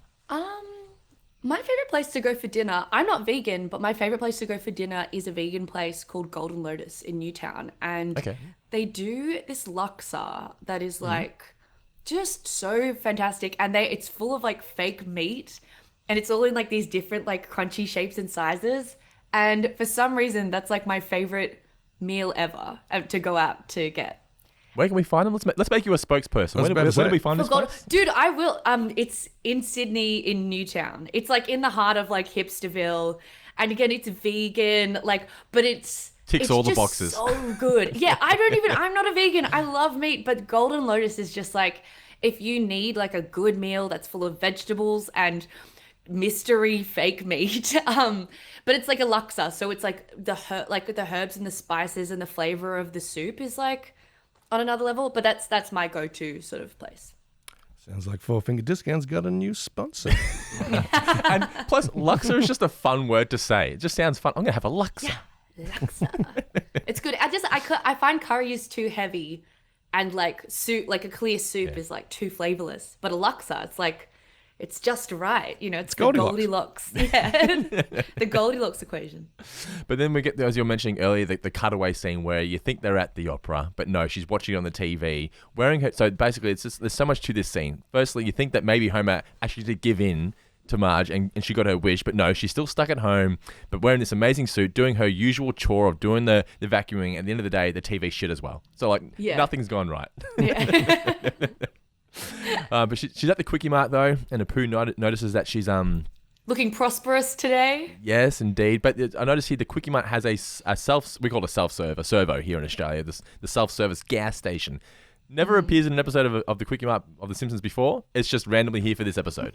Oh, really? Yeah, but just for the sake of the story, there's a Petrol pump. A petrol pump at the front. It's never usually there. That's so funny. Yeah. I hadn't thought about that. And in case you missed it from the exterior shot, when Marge approaches Apu, it's front and center in between them in the background, and when it just says self-service, like just in case you're not aware, Quickie Mart has one of these now for the sake of what's about to happen in the episode. Man, I bought it. I didn't even clock that. Yeah, but he suggests some impulse novelty items for the crazy motorized wiggle pen and whatnot, and boy, those things are legitimate. I mean, you go to the Kmarts and whatnot now, and you get to the registers, and there's just things for kids to grab in every direction. It's so frustrating. Yeah, but I love that story-wise, like that's a response to her perceived wealth. And that's so funny that he's like, you're looking rich. Can I interest you in like a crazy pen? Like the craziness. The craziness. And that's like sort of the first twinge, like, it's so, I just find The Simpsons is incredible from a story perspective because they have such stringent A, B, and C structures. And Marge is obviously the A story. And so like she gets the suit.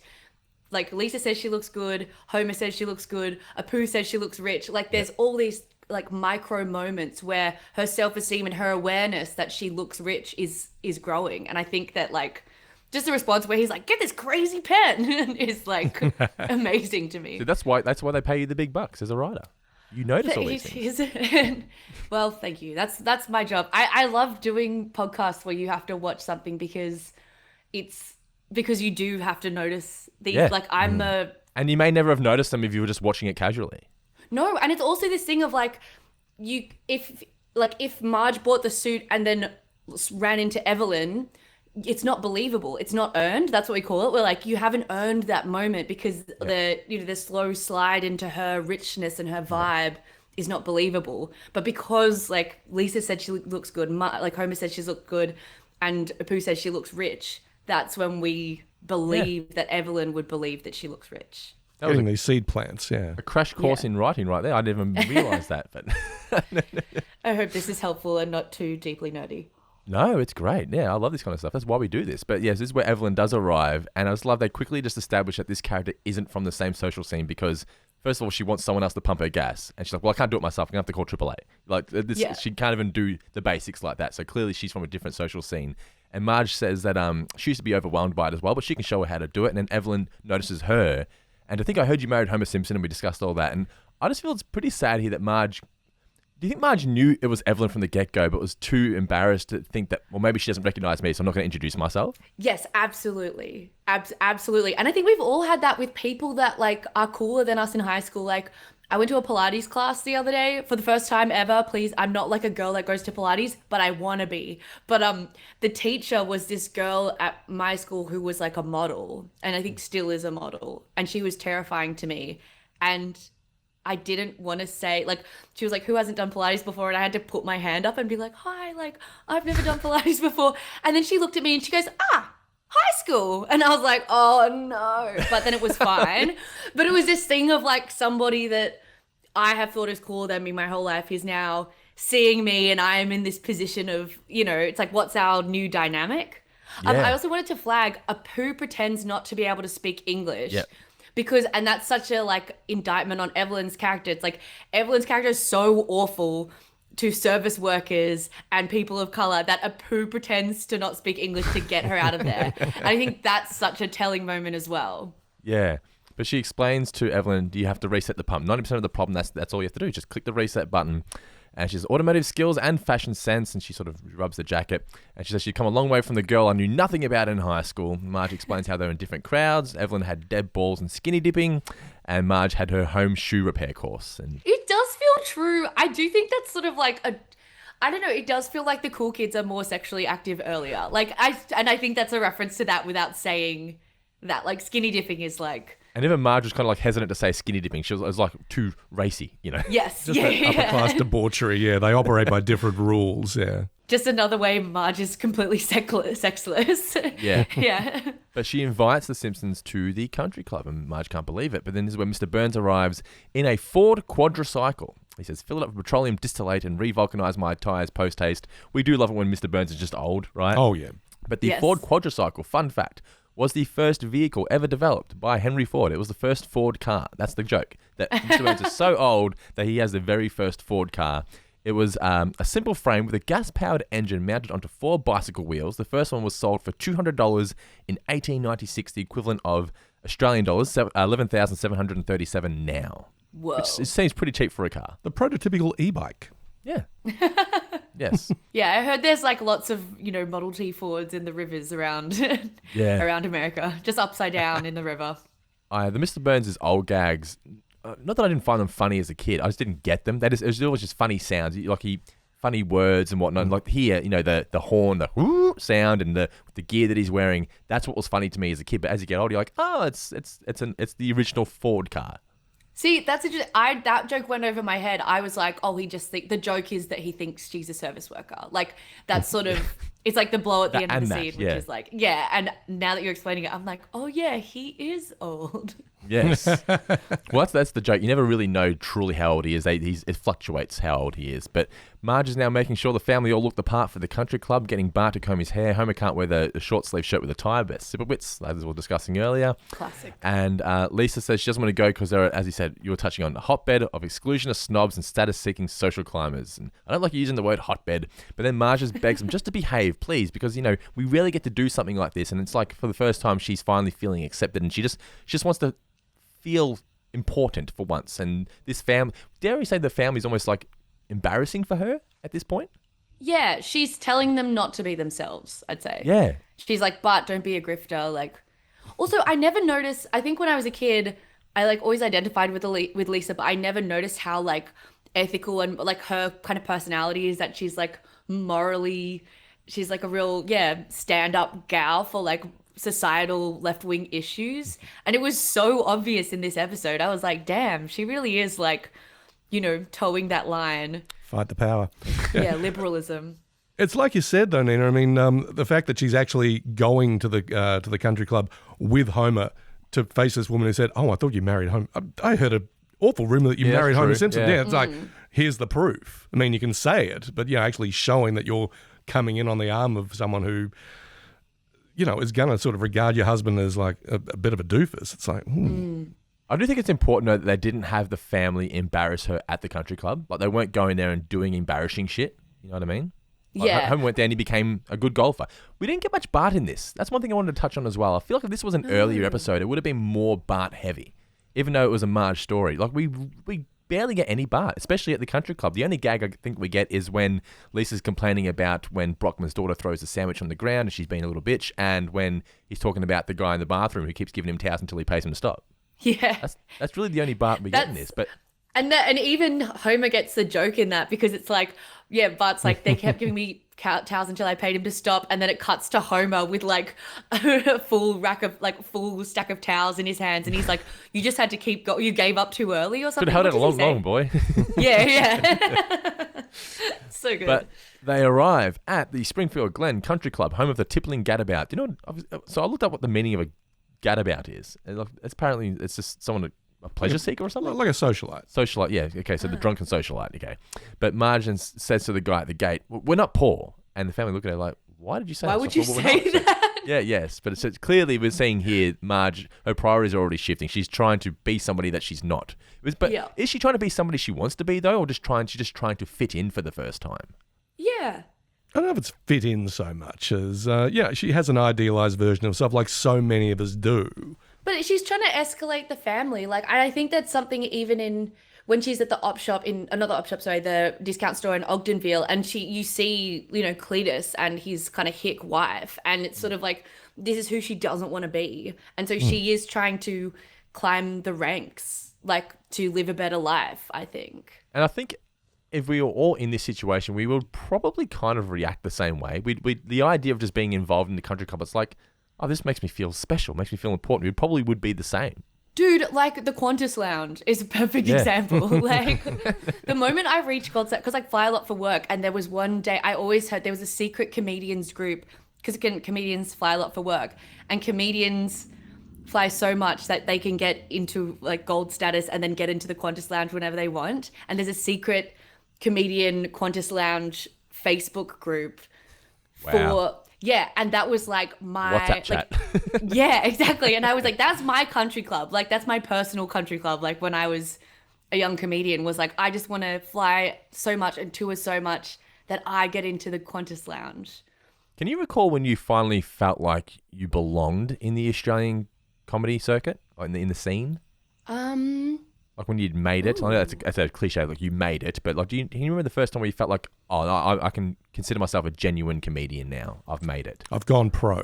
Oh man, I don't think I have ever felt like I've fully, well, like in regards to stand up specifically, I don't feel like I've ever fully like made it. But I think maybe doing Just for Laughs. I think 2 years ago I did Just for Laughs, and then that's when like the whole thing went bankrupt, and so I don't think it ever came out, which I was sad about. But I did really well, and it was like this moment where I was like, oh, like I feel like it's like I feel like I'm good at this.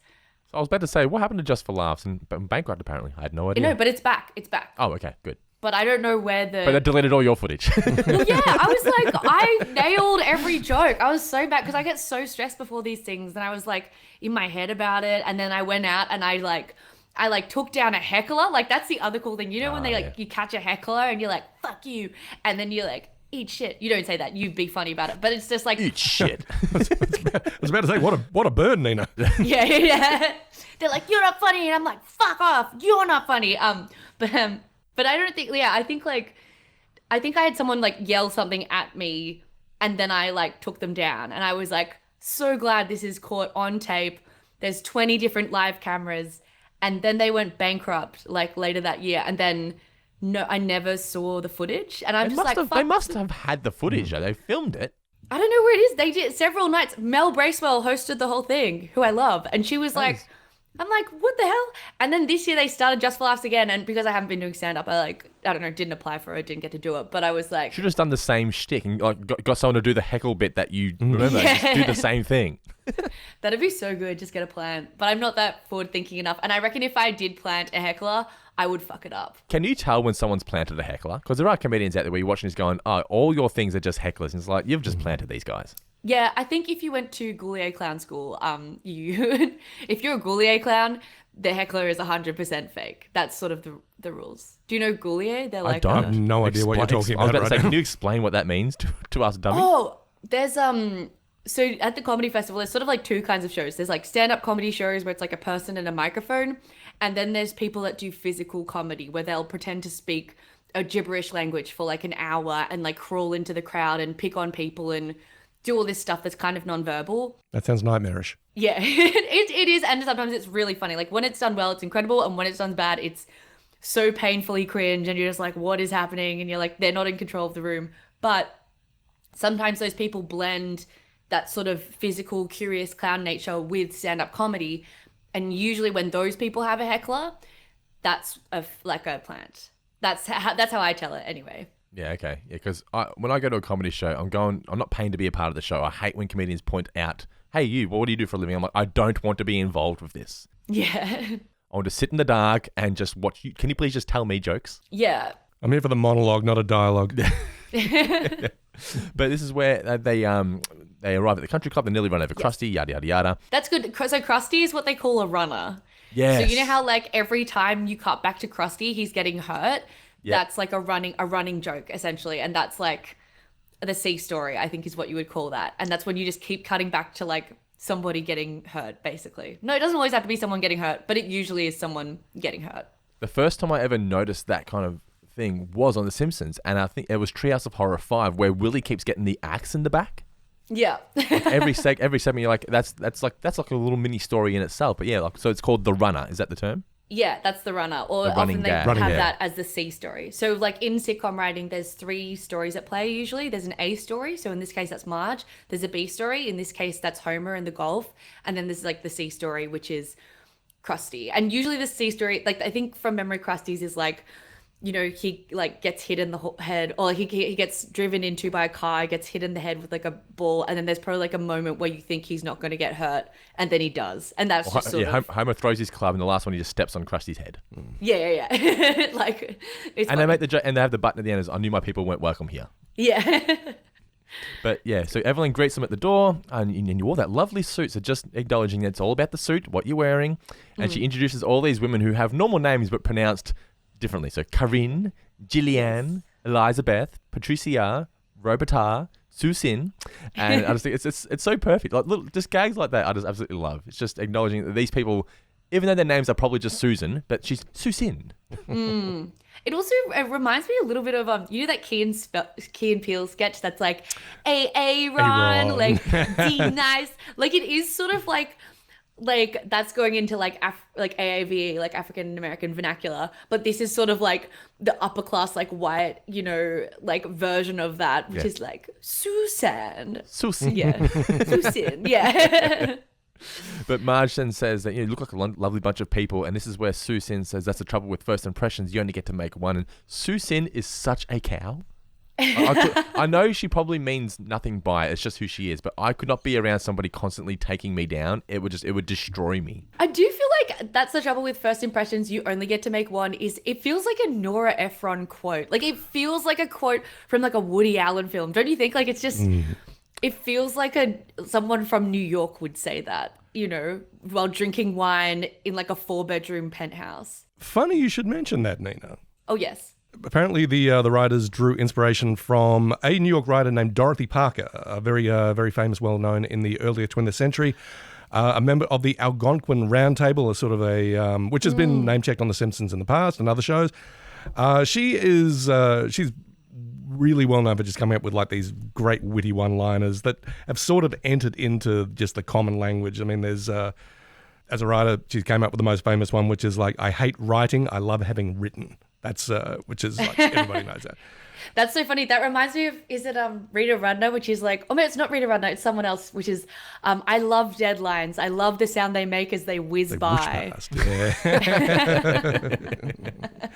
Yeah, but Susan is based on Dorothy Parker in that regard. Oh, that makes so much sense, because I was like, what a great quote. I mean, I was like, the impact of that quote is hurtful to Marge, but as a writer, I was like, impeccable quote. Have you ever made a bad first impression? Yeah, like all the time. Like, like on this podcast, I'm already regretting like the first half an hour because I was like, I've talked too much about myself. I didn't talk about The Simpsons. I didn't ask anyone what their deal was. That's the beauty of this now. We get people on, so we find out about them. I mean, The Simpsons is there as a skeleton because everyone loves The Simpsons, but you know, we're here to talk to you. All right, okay. Well, anyway, I am already regretting it. Like, what I can tell you now is like I'm already like fucked it. But anyway, I'm making up for lost time, hopefully now. This is where Marge, and her response to that was, that reminds me of an apron I saw. And Evelyn's got the knowledge to go, I'm just going to cut you off here, Marge, because that's not the path you need to be going down just yet, you know. But also that, like, the fact that she hears an iconic quote and she attributes it to, like, an apron is so, like, endearing. You know, that's true. Like, that's where all those quotes live now. Yeah. But at the end of the day, I feel like Evelyn, she seemed to have Marge's best interests at heart. And we find out at the end that she actually was going to welcome her into the country. I think that's the best way to end this, was that all these people who we see as horrible and smartasses and snobbish, they were actually going to be nice to the Simpsons family at the end.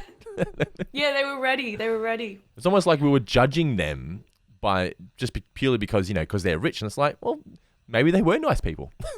Yeah, maybe they really wanted to. Maybe we're the bad person. I love that though. Like it's sort of like, they're not the cliches you expected them to be. And that's such a like message in itself. Like you can't just pinpoint people based on who they are immediately. Exactly. That's the problem with first impressions. Exactly. So Sid once said.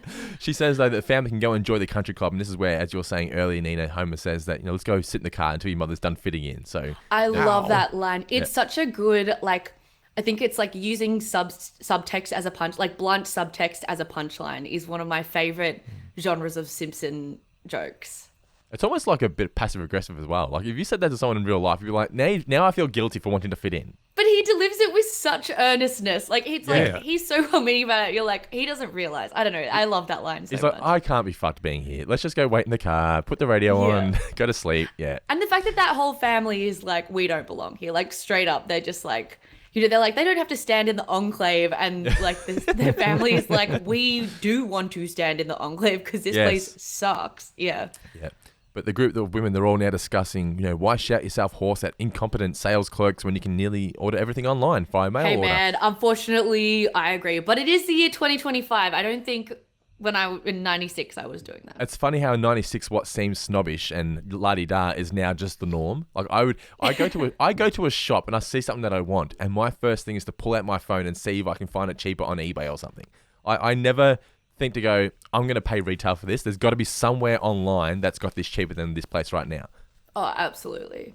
Especially if it's off-brand Legos.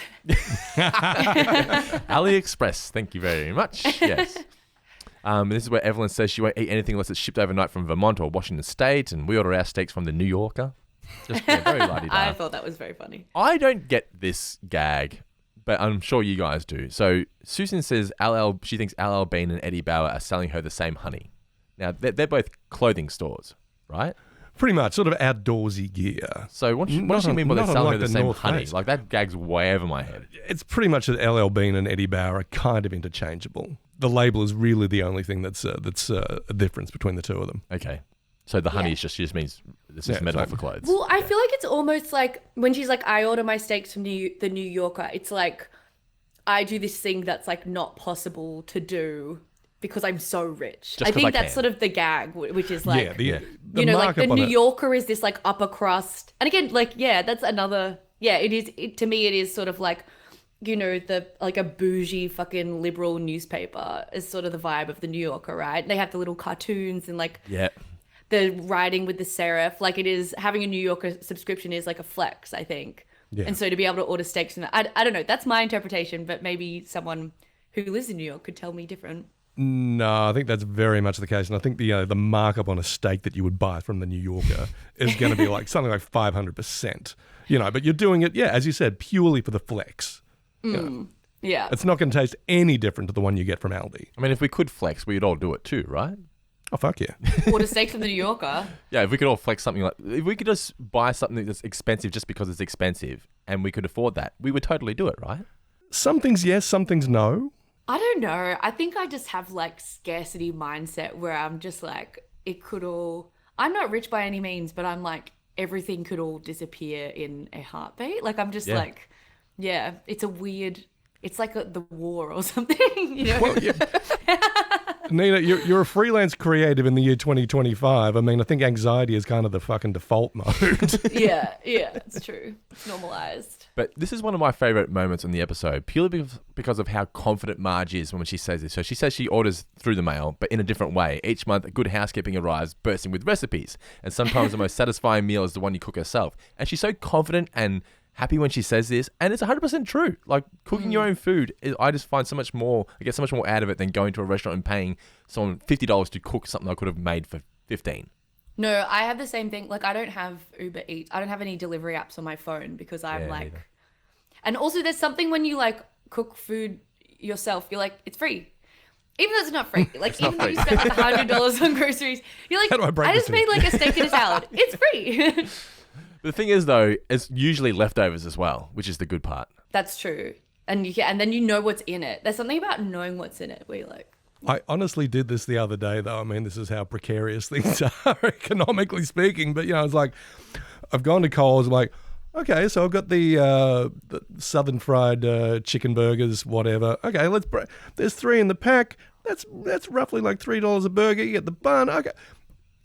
I made this delightful southern fried chicken burger for something like $5.50. I would have paid 3 times that if I'd gone to Chicken Ranch down the road. Yeah, yay me.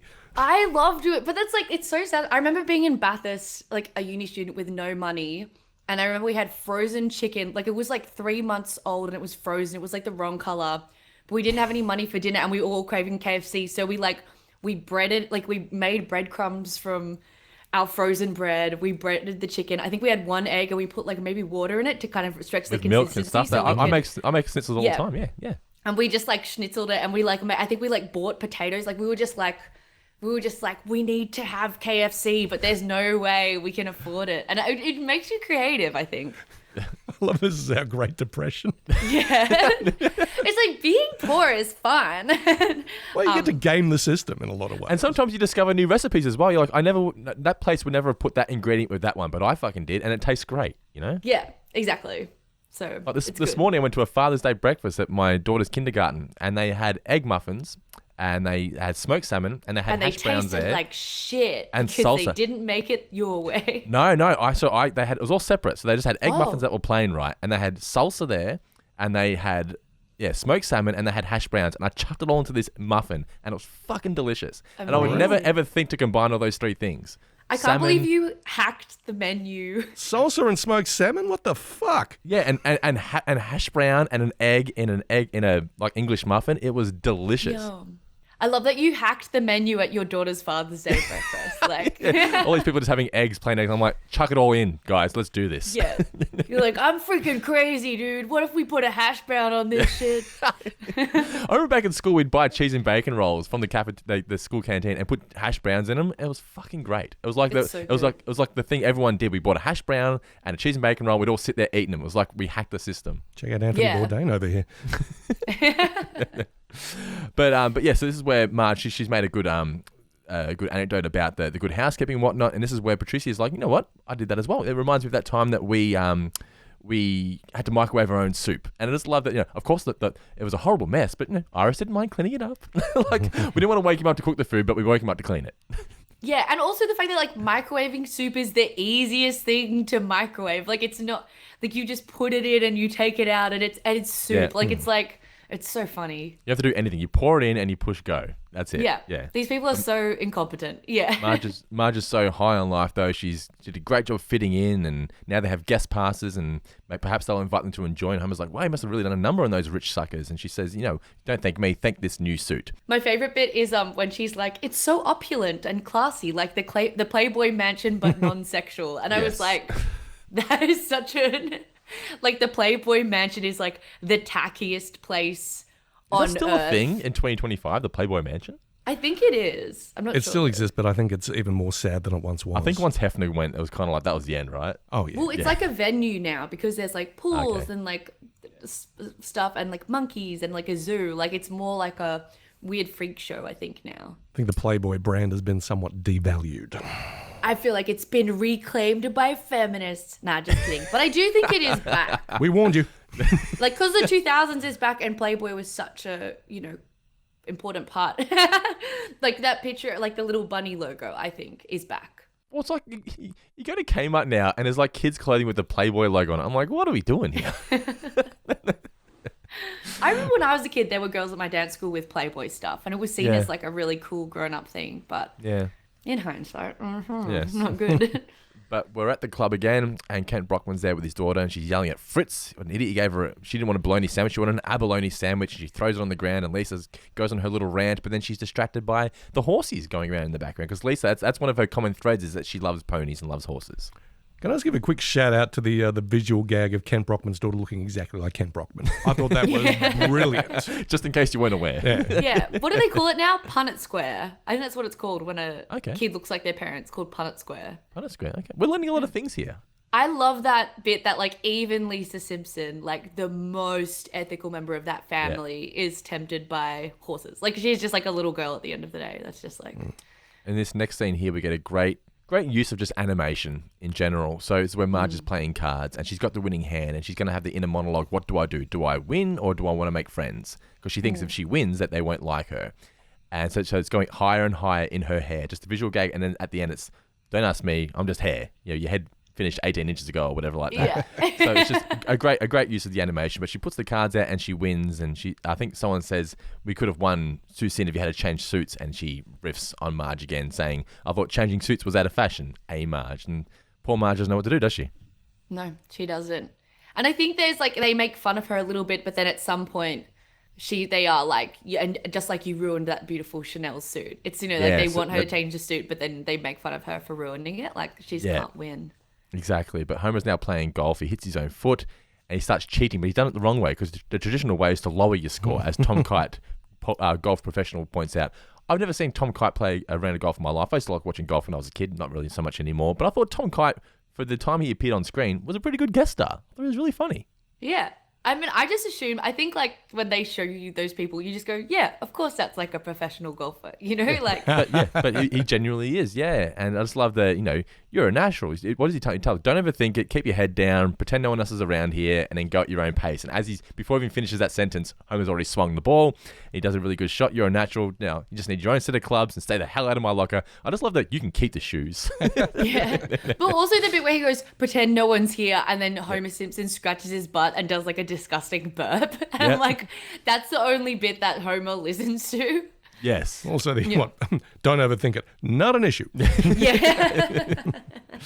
Homer's now reading in bed the new Our Caddies Ourselves, which is a pun I've got here on the women's health book Our Bodies Ourselves, which was first published in 1971. I had no idea about that book. Did you? I had no idea. Yeah, and it had several editions since then. One edition, to which Homer's copy of the new Our Caddies Ourselves bears a strong resemblance, appeared in the 1990s and was titled The New Our Bodies Ourselves, and was subtitled A Book by and for Women. This one was A Book by and for Golfers. But I just love it when Homer's reading something. He's got little reading glasses, but not even that. He's wearing his golfing hat. When Homer does like a little B plot, he's always got a little outfit for it, and here was his red golf hat and his little glasses. But yeah, so he's wearing that in bed. And it's just great to see him more caught up in the fad. But Marge, she's busy altering her suit at night. And Homer here, just slap some bumper stickers on it and come to bed, will you, Marge? Like he's trying to be considerate, but he's just like, it's not that big. Because to Homer, it's not that big of a deal. He's just like, who cares what these people think? But Marge can't see it that way. And she's up all night, and we get the transition of her just, the lamp shining on her. It's middle of the night, and she's busy trying to fix this dress for the country club people. And now we're back at the club, and Marge has now got a vest and some culottes. And I had no idea what culottes were. Forgive me, but... Really? Yeah. You should watch the movie Barb and Star Go to Vista Del Mar. I think it's probably like my favorite movie of all time. There's a really good plot line about culottes. Okay. Yeah. And it's very like joke heavy. It's sort of like Austin Powers energy. It's Kirsten Wiig and Annie Momolo as two 50-year-old women called Barb and Star. And it's like the silliest movie. But yeah, they wear culottes, and there's like this whole plot involving their culottes. Can you give us a quick explanation of what culottes are and how they differ from capri pants? Are they completely different? Ooh, I feel like capri pants are like tight. The capri pants are like sort of half-length shorts that are tight to the leg and tight to the butt, whereas like culottes are sort of like they're tight around the waist, but then they sort of are they soften out as the leg goes longer. And honestly, if I'm being real, I don't think Marge is wearing culottes in this episode. I think she's wearing shorts. They look like shorts. Yeah. Yeah, of course. Because to me, culottes are very like below the knee. They're sort of like midi. What do you call it? Like midi length. Because with skirts, you've got mini, which is like above the knee, and then you've got maxi, which is like at the ankle, and then you've got midi, which is just below the knee. Anyway, I feel like your eyes just glazed over. But that's that's one for the ladies to agree with. I did love here the vest says let's have lunch, but the culottes say you're paying. Yeah. It was something like I'm picking up the tab or something. I don't know. Yeah. You're paying. Yeah. But Lisa found something more fun than complaining, and that is riding the horses around. We don't see what Bart's doing. He's off doing something. Oh, yeah. She does say that. She's like, hey, Mom, I found something better than complaining. Yes. Which I'm like, there's the classic like subtext as a joke. Like, it's so good. Evelyn says she'd love to sponsor the family for membership if all goes well at the ball. Marge says she'll be there with bells on. And this is the moment you're saying about Susan. She says, yes. We're going to exactly attach them to that mangled Chanel suit. And yeah, they're just taking her down. And they all laugh at her. But Evelyn, I thought you'd love this. So Evelyn tries to comfort Marge by saying, her idea of wit is nothing more than an incisive observation, humorously phrased and delivered with impeccable timing. Yeah. It's so good. Again, that's like subtext as the joke. Like, and it's because you think she's going to say something to be like, oh, don't listen to her. She's, her idea of wit is like nothing more than a child's jab or whatever. But then she's just like describes exactly what, wit is. Great wit is, yeah. And she says, I just know you'll have a lovely new outfit, which puts so much pressure on Marge because Marge is like, fuck, well, I can't afford a new outfit. So you guys they're basically just saying to her, you need to wear something else. But I want to go back. So wit, what's your idea of wit? Like as a comedian who like you live and breathe comedy, like as a writer, is wittiness something that draws you to somebody? Yeah, I think like, I don't know. I don't know what wittiness is, because I think like when I hear the word like witty, I always find it quite smarmy. Like to me, like wit is something that like you have if you went to Sydney Uni and like a private school. Like it's like people that are all the time, witty, yeah. they're quipping and they're often like very smug and like punching down. But I think Aaron like Sorkin dialogue. yes, I find that witty. It's like humor that's aware of itself, if that makes sense. And I find it like not grating, but you don't want to be too witty, I think. I don't know, but that's just my interpretation of wit. Like maybe I'm yeah. Sorry, there's a truck on the street outside my house. And it An just ice made cream me truck? really Yeah, Sounds like an ice cream truck.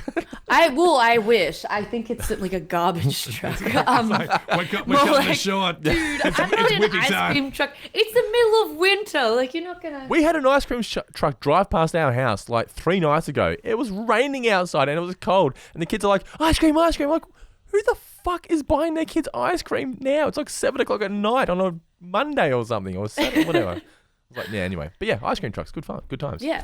I honestly, like 7 p.m. on a Monday, great time to have ice cream. It's like Yeah. sort of... maybe it would You've be just like... had dinner. You know what? I actually think 9 p.m. is the best time to have an ice cream. It's like Why? It's like when the dinner is digested, and then you're like, it's time for something sweet. What's your usual bedtime though? Dude, I don't have one of those. I don't know if you Okay. know this, but I'm 32 years old. I just go to bed whenever the fuck I want. I don't have a sleep schedule. I'm a chaos demon. I think it could be like 8 p.m. It could be like 4 a.m. I'm untethered to the realm of time. Like, See, my wife goes to bed. We watch something on TV once the kids go to bed, and then she goes to bed, and I'm like, now it's time to create and edit videos and edit podcasts. And sometimes I'll be up till 2 in the morning. Sometimes I'll be up till 11 o'clock. But I like to, if I get to bed before midnight, I'm like, early. That's for me. As long as I'm in bed by Yeah. midnight, I feel like I've gone to bed in good time. yeah, you feel like you got your shit together. Yeah. Yeah. No, I feel the same. But I think like probably around 2. Yeah, okay. Well, meanwhile, Homer, though, he's showing off his golf skills at work. He's chipping the balls into the toilets, including the handicapped one with the seat down. Mr. Burns sees this lavatory linksman on his monitors in his office. Smithers calls him a fork and spoon operator from Sector 7G, and he thinks Burns is impressed because he thinks he's found a worthy competitor to take him on in a round of golf because he never loses, does he, guy? He never does. No. Oh, hang on. There was one time. Except for one time he lost to President Nixon. We let him win. Let Nixon win. Yeah. In 74. That's one of my favorite jokes where he's like, I wonder if this Homer Nixon is of any relation. Yeah. And then Smithers goes, unlikely, sir. They spell and pronounce their name differently. Yeah. And I was like, We'll organise a game and I'll ask him myself anyway. But meanwhile, Marge is once again altering her suit. Homer's just excited that he's going to be taking on Mr. Burns in a game of golf today. And hopefully if he beats him, he thinks he might be able to get that raise he's been wanting. And she begs him, just do not celebrate like you normally do with your Yahoos and whatnot, because they're judging us. It's very, very important that we make a good impression. Meanwhile, Lisa, she tries to chat with Marge about how she's really excited. She's just excited about the horses, isn't she? She's just asking various questions, saying, and granted, by the end of it, she's being really annoying, but this is where Marge just turns and screams at her. Incredibly annoying. And I also think there's something that, like, I reckon in the original draft, that was Bart's function. Possibly.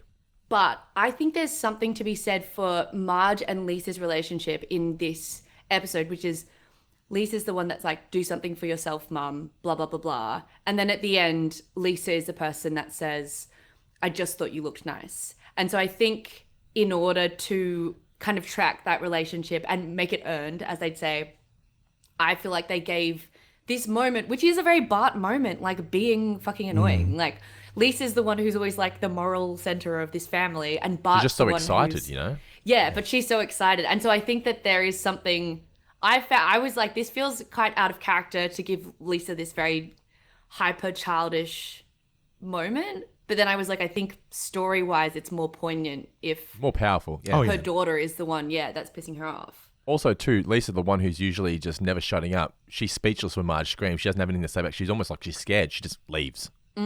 She's not used to seeing Marge speak this way before. Yeah, completely. She's just becoming a different person. But Marge accidentally ruins her dress. And as we get there, at times like this, all you can do is laugh. And they leave it just long enough where it doesn't outstay its welcome. It's really funny. It's so funny. It still is my favorite bit of the episode. She goes to Patty and Summer for a formal dress. She tries on fantasy in maroon. maroon, whatever you want to call it. A bit peppery for her. And then she gets the Halloween costume, which has found its way into the regular rotation. And even Marge is like, yeah, sure. Yeah. Then Homer arrives for his game with Mr. Burns. Mr. Burns has been all smug and just, talking smack. Homer hits his first shot into the bunker. And Burns then checks the wind. Smithers opens the ball from a box. They're all got monograms on them on the balls. Yeah, it's just very, very fancy. It looks like the first shot he hits it at least straight. It doesn't look like it's going from any direction. It's hitting straight, but it's off into the distance as Smithers is looking through his binoculars and it says it's right on the green, as always. Which is and then he runs off though, which is the first sign as a viewer going, why did Smithers run off like that? There's something not quite right here. But then Mr. Burns tells Homer to get out of the bunker, you need to use a sand wedge. And Homer's got his open-faced club sand wedge. That's so funny. Meanwhile, Marge is on her way now to Altonville again to buy look for a new suit anyway. Hopefully find another steal. And we cut back to Homer, and he's now 4 strokes behind by the 8th hole, so he's not doing well. And it's a par 5, this 8th hole. And Burns tees off, hits it way to the left, but of course Smithers is looking through the binocular, says swaying right towards the green, and it's there, which causes Homer to absolutely rage, spin around, throw his golf club, and it hits Krusty in the head as he's getting a golfing lesson with Tom Kite. Avoid all distractions, bang, knocks him out. I thought Krusty was an interesting option to be the butt of this joke, being the runner for this one. I mean, it works, but it's just an interesting choice. Yeah, but they sort of signposted that a little earlier. I was like, I know these places are no good for people like me, which is, there's a long and proud, in very heavy quotes there, tradition of American country clubs not allowing people of the Jewish faith. But that's at the end, though, yeah. Well, yeah, they also, Marge definitely has a line about that we'll talk about. And, sort of combining that with the fact that, a lot of comedians are Jewish. And so I think, and Krusty sort of represents, comedians are writing for The Simpsons, and so that probably Krusty is them being we don't feel at home in these country clubs either. Yeah. Another favorite quote I have from this is Homer goes dough, and then he does dough, and then Burns says, "Yes, you're in deep dough now." We're at the outlet mall, and Marge can't find anything on the racks, but they've got a shipment of slightly burned Sears activewear coming that afternoon. She's like, "No, that's not what I want." She leaves, but Cletus, what time and how burnt? Now Homer he's lining up, and he says, "Can't you ever get to the green in less than 2 shots?" And he hits it, and all of a sudden we hear a whack, and it's Smithers in the distance, and he's there, and this is where it all unravels. Smithers is passed out in the ground, or he's been bumped on the head. All these reptile legs are everywhere. I mean, he's quick thinking on his feet. But, I just love the idea that Homer, though, these could possibly be endangered species, like reptile eggs, but Homer still tests it. Yeah.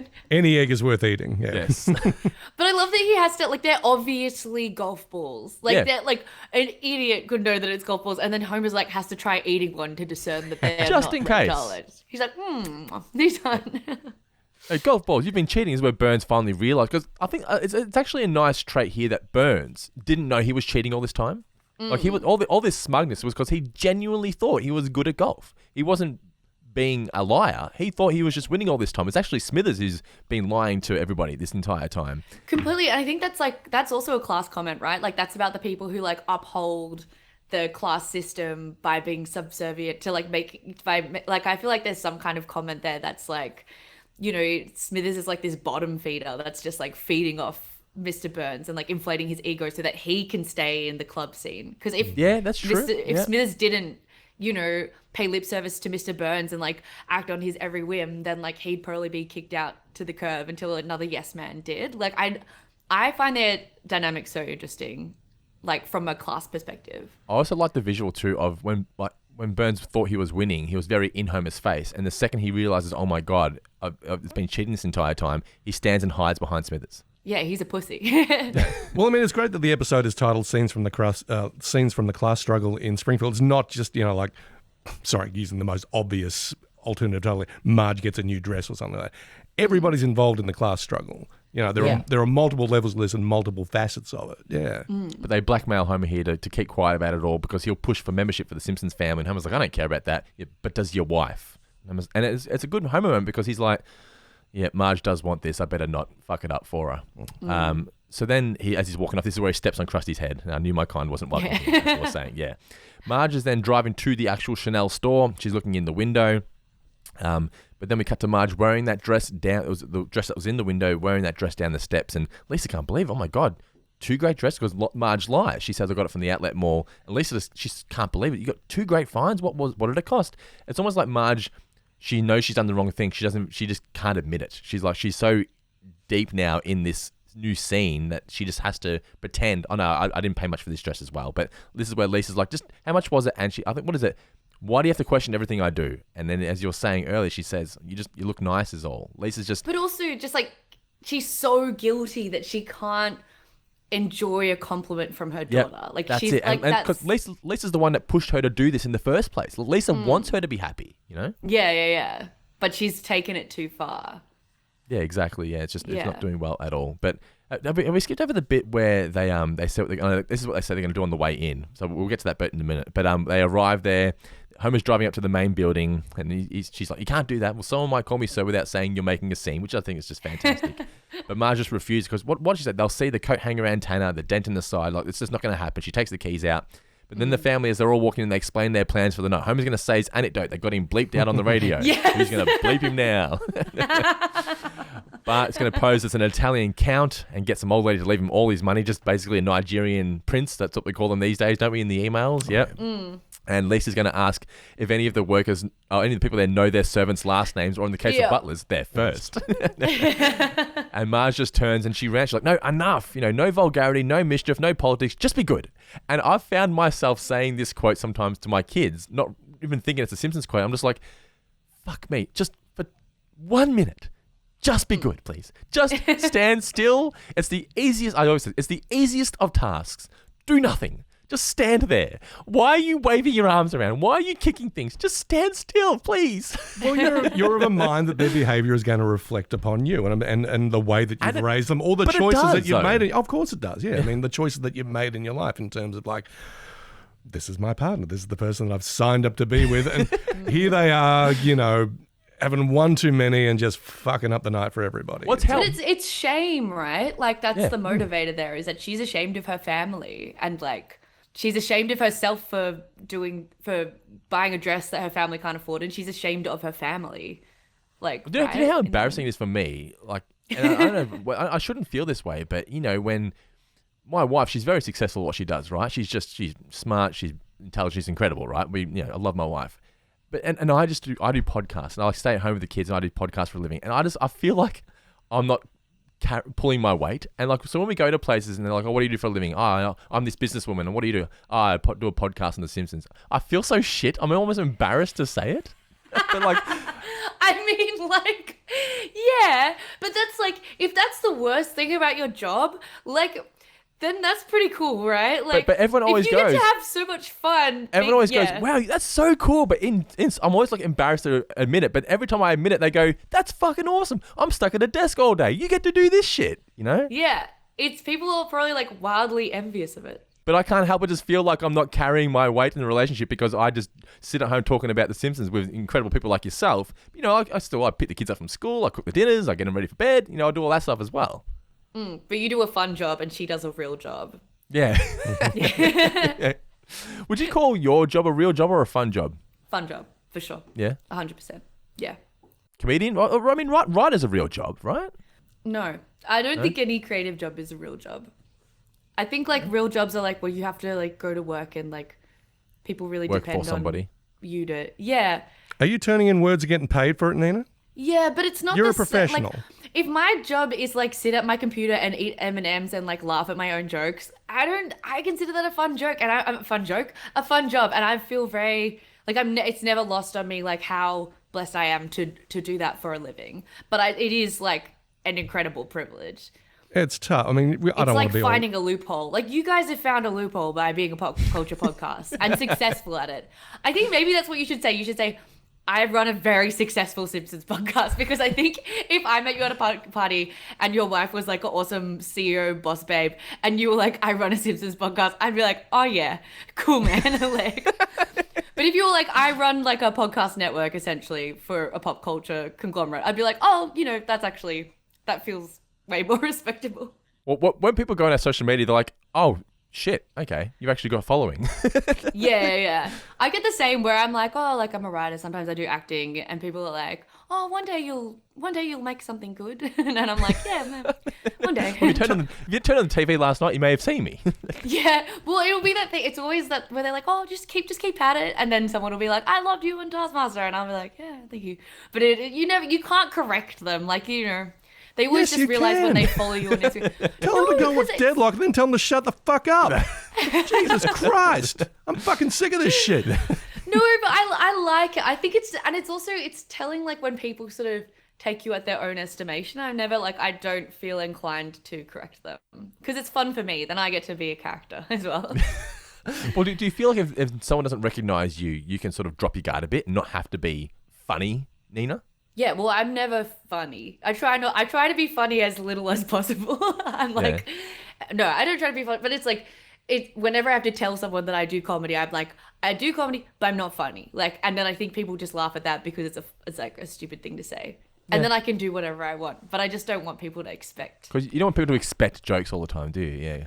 Yeah, and also like jokes, like, I don't know, like, what people think are jokes are like not jokes. Like what people who tell me jokes, people always tell me jokes and they're like, you can have this one, and it's like the most racist joke I've ever heard. And I'm like, dude, You keep it. like your idea of what's funny is like not, I would never say any of that shit.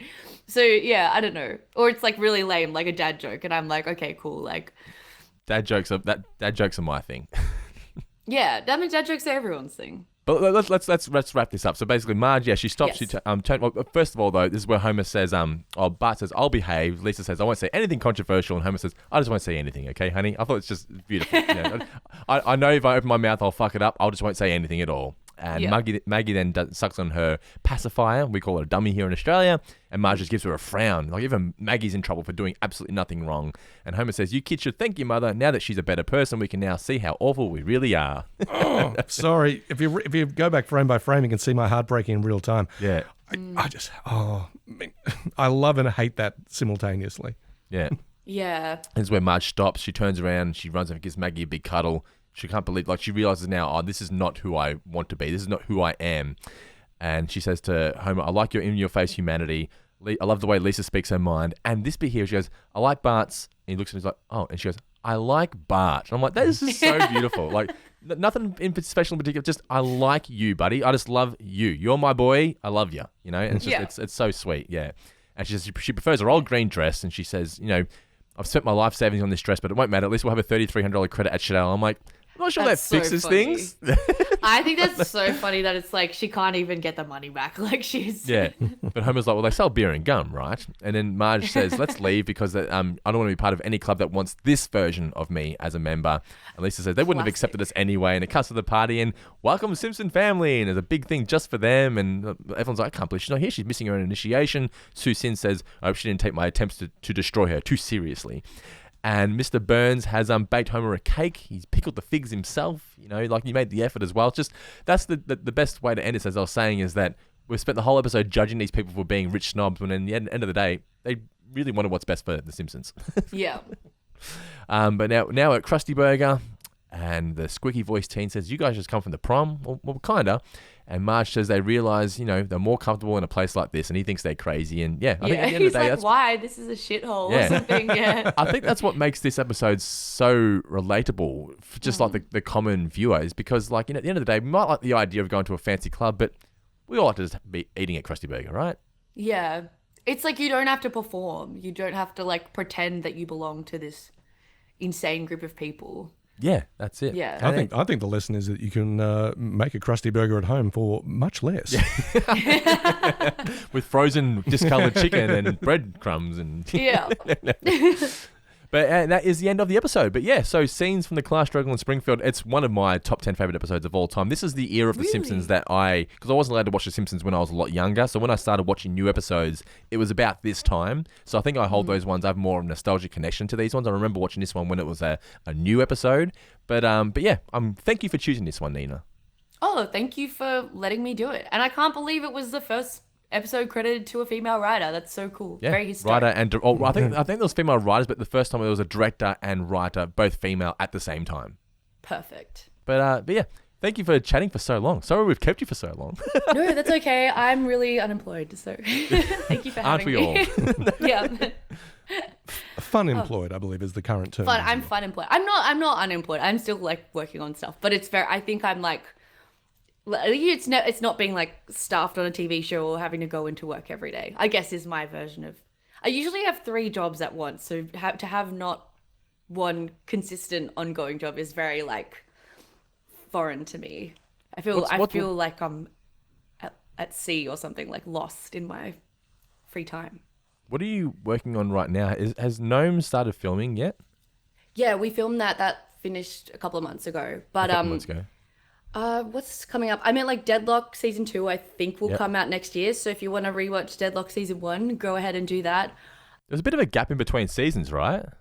Yeah, they did. I think it's because they were like writing it, and then to film Deadlock, it takes quite a long time because there's so many moving parts and there's so many like parts of the crime story. But I just, I think it's going to come out soon. I've seen the first 4 episodes and it's absolutely phenomenal. It's so crazy.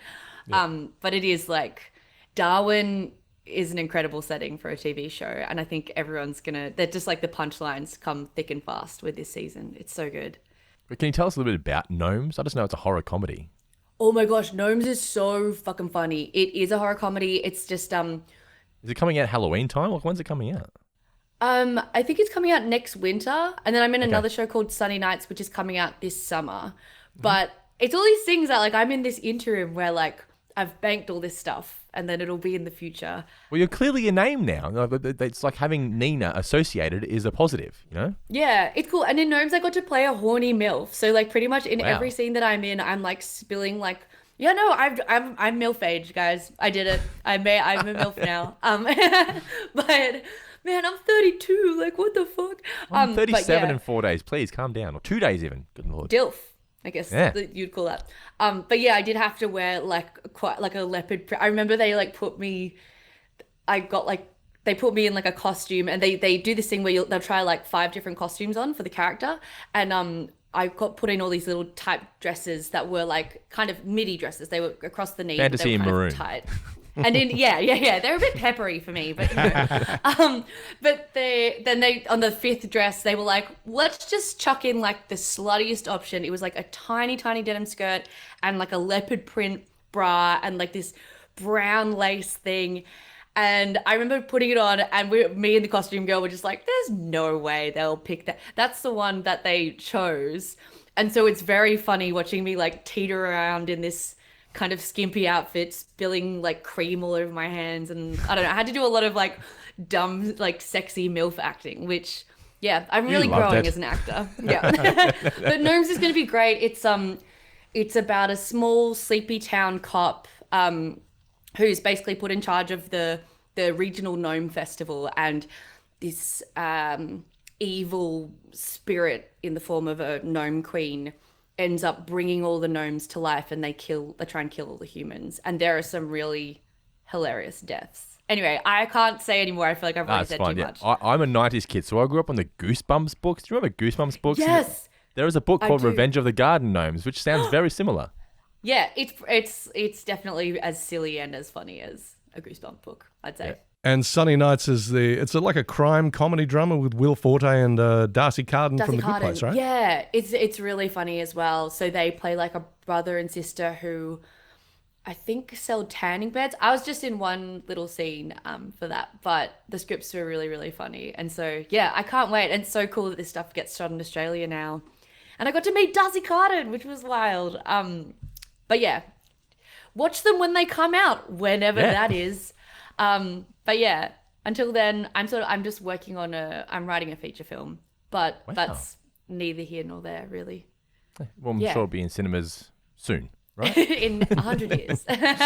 Well, thank you. And when you are super, super, super, super famous after all these shows, don't forget about us, and we'll have to have you back on the show again sometime. Oh, I won't. Next time I'm in Geelong, man. Hit me. I'll hit you up. When have you ever been to Geelong? Don't lie. You've never been to Geelong. Literally never in my entire life. But Dave Ashby, who was a writer on Koala Man, used to zoom in from Geelong every single day we wrote that show. So I'm familiar with... You flew over us when you were going down to Tasmania to make Deadlock.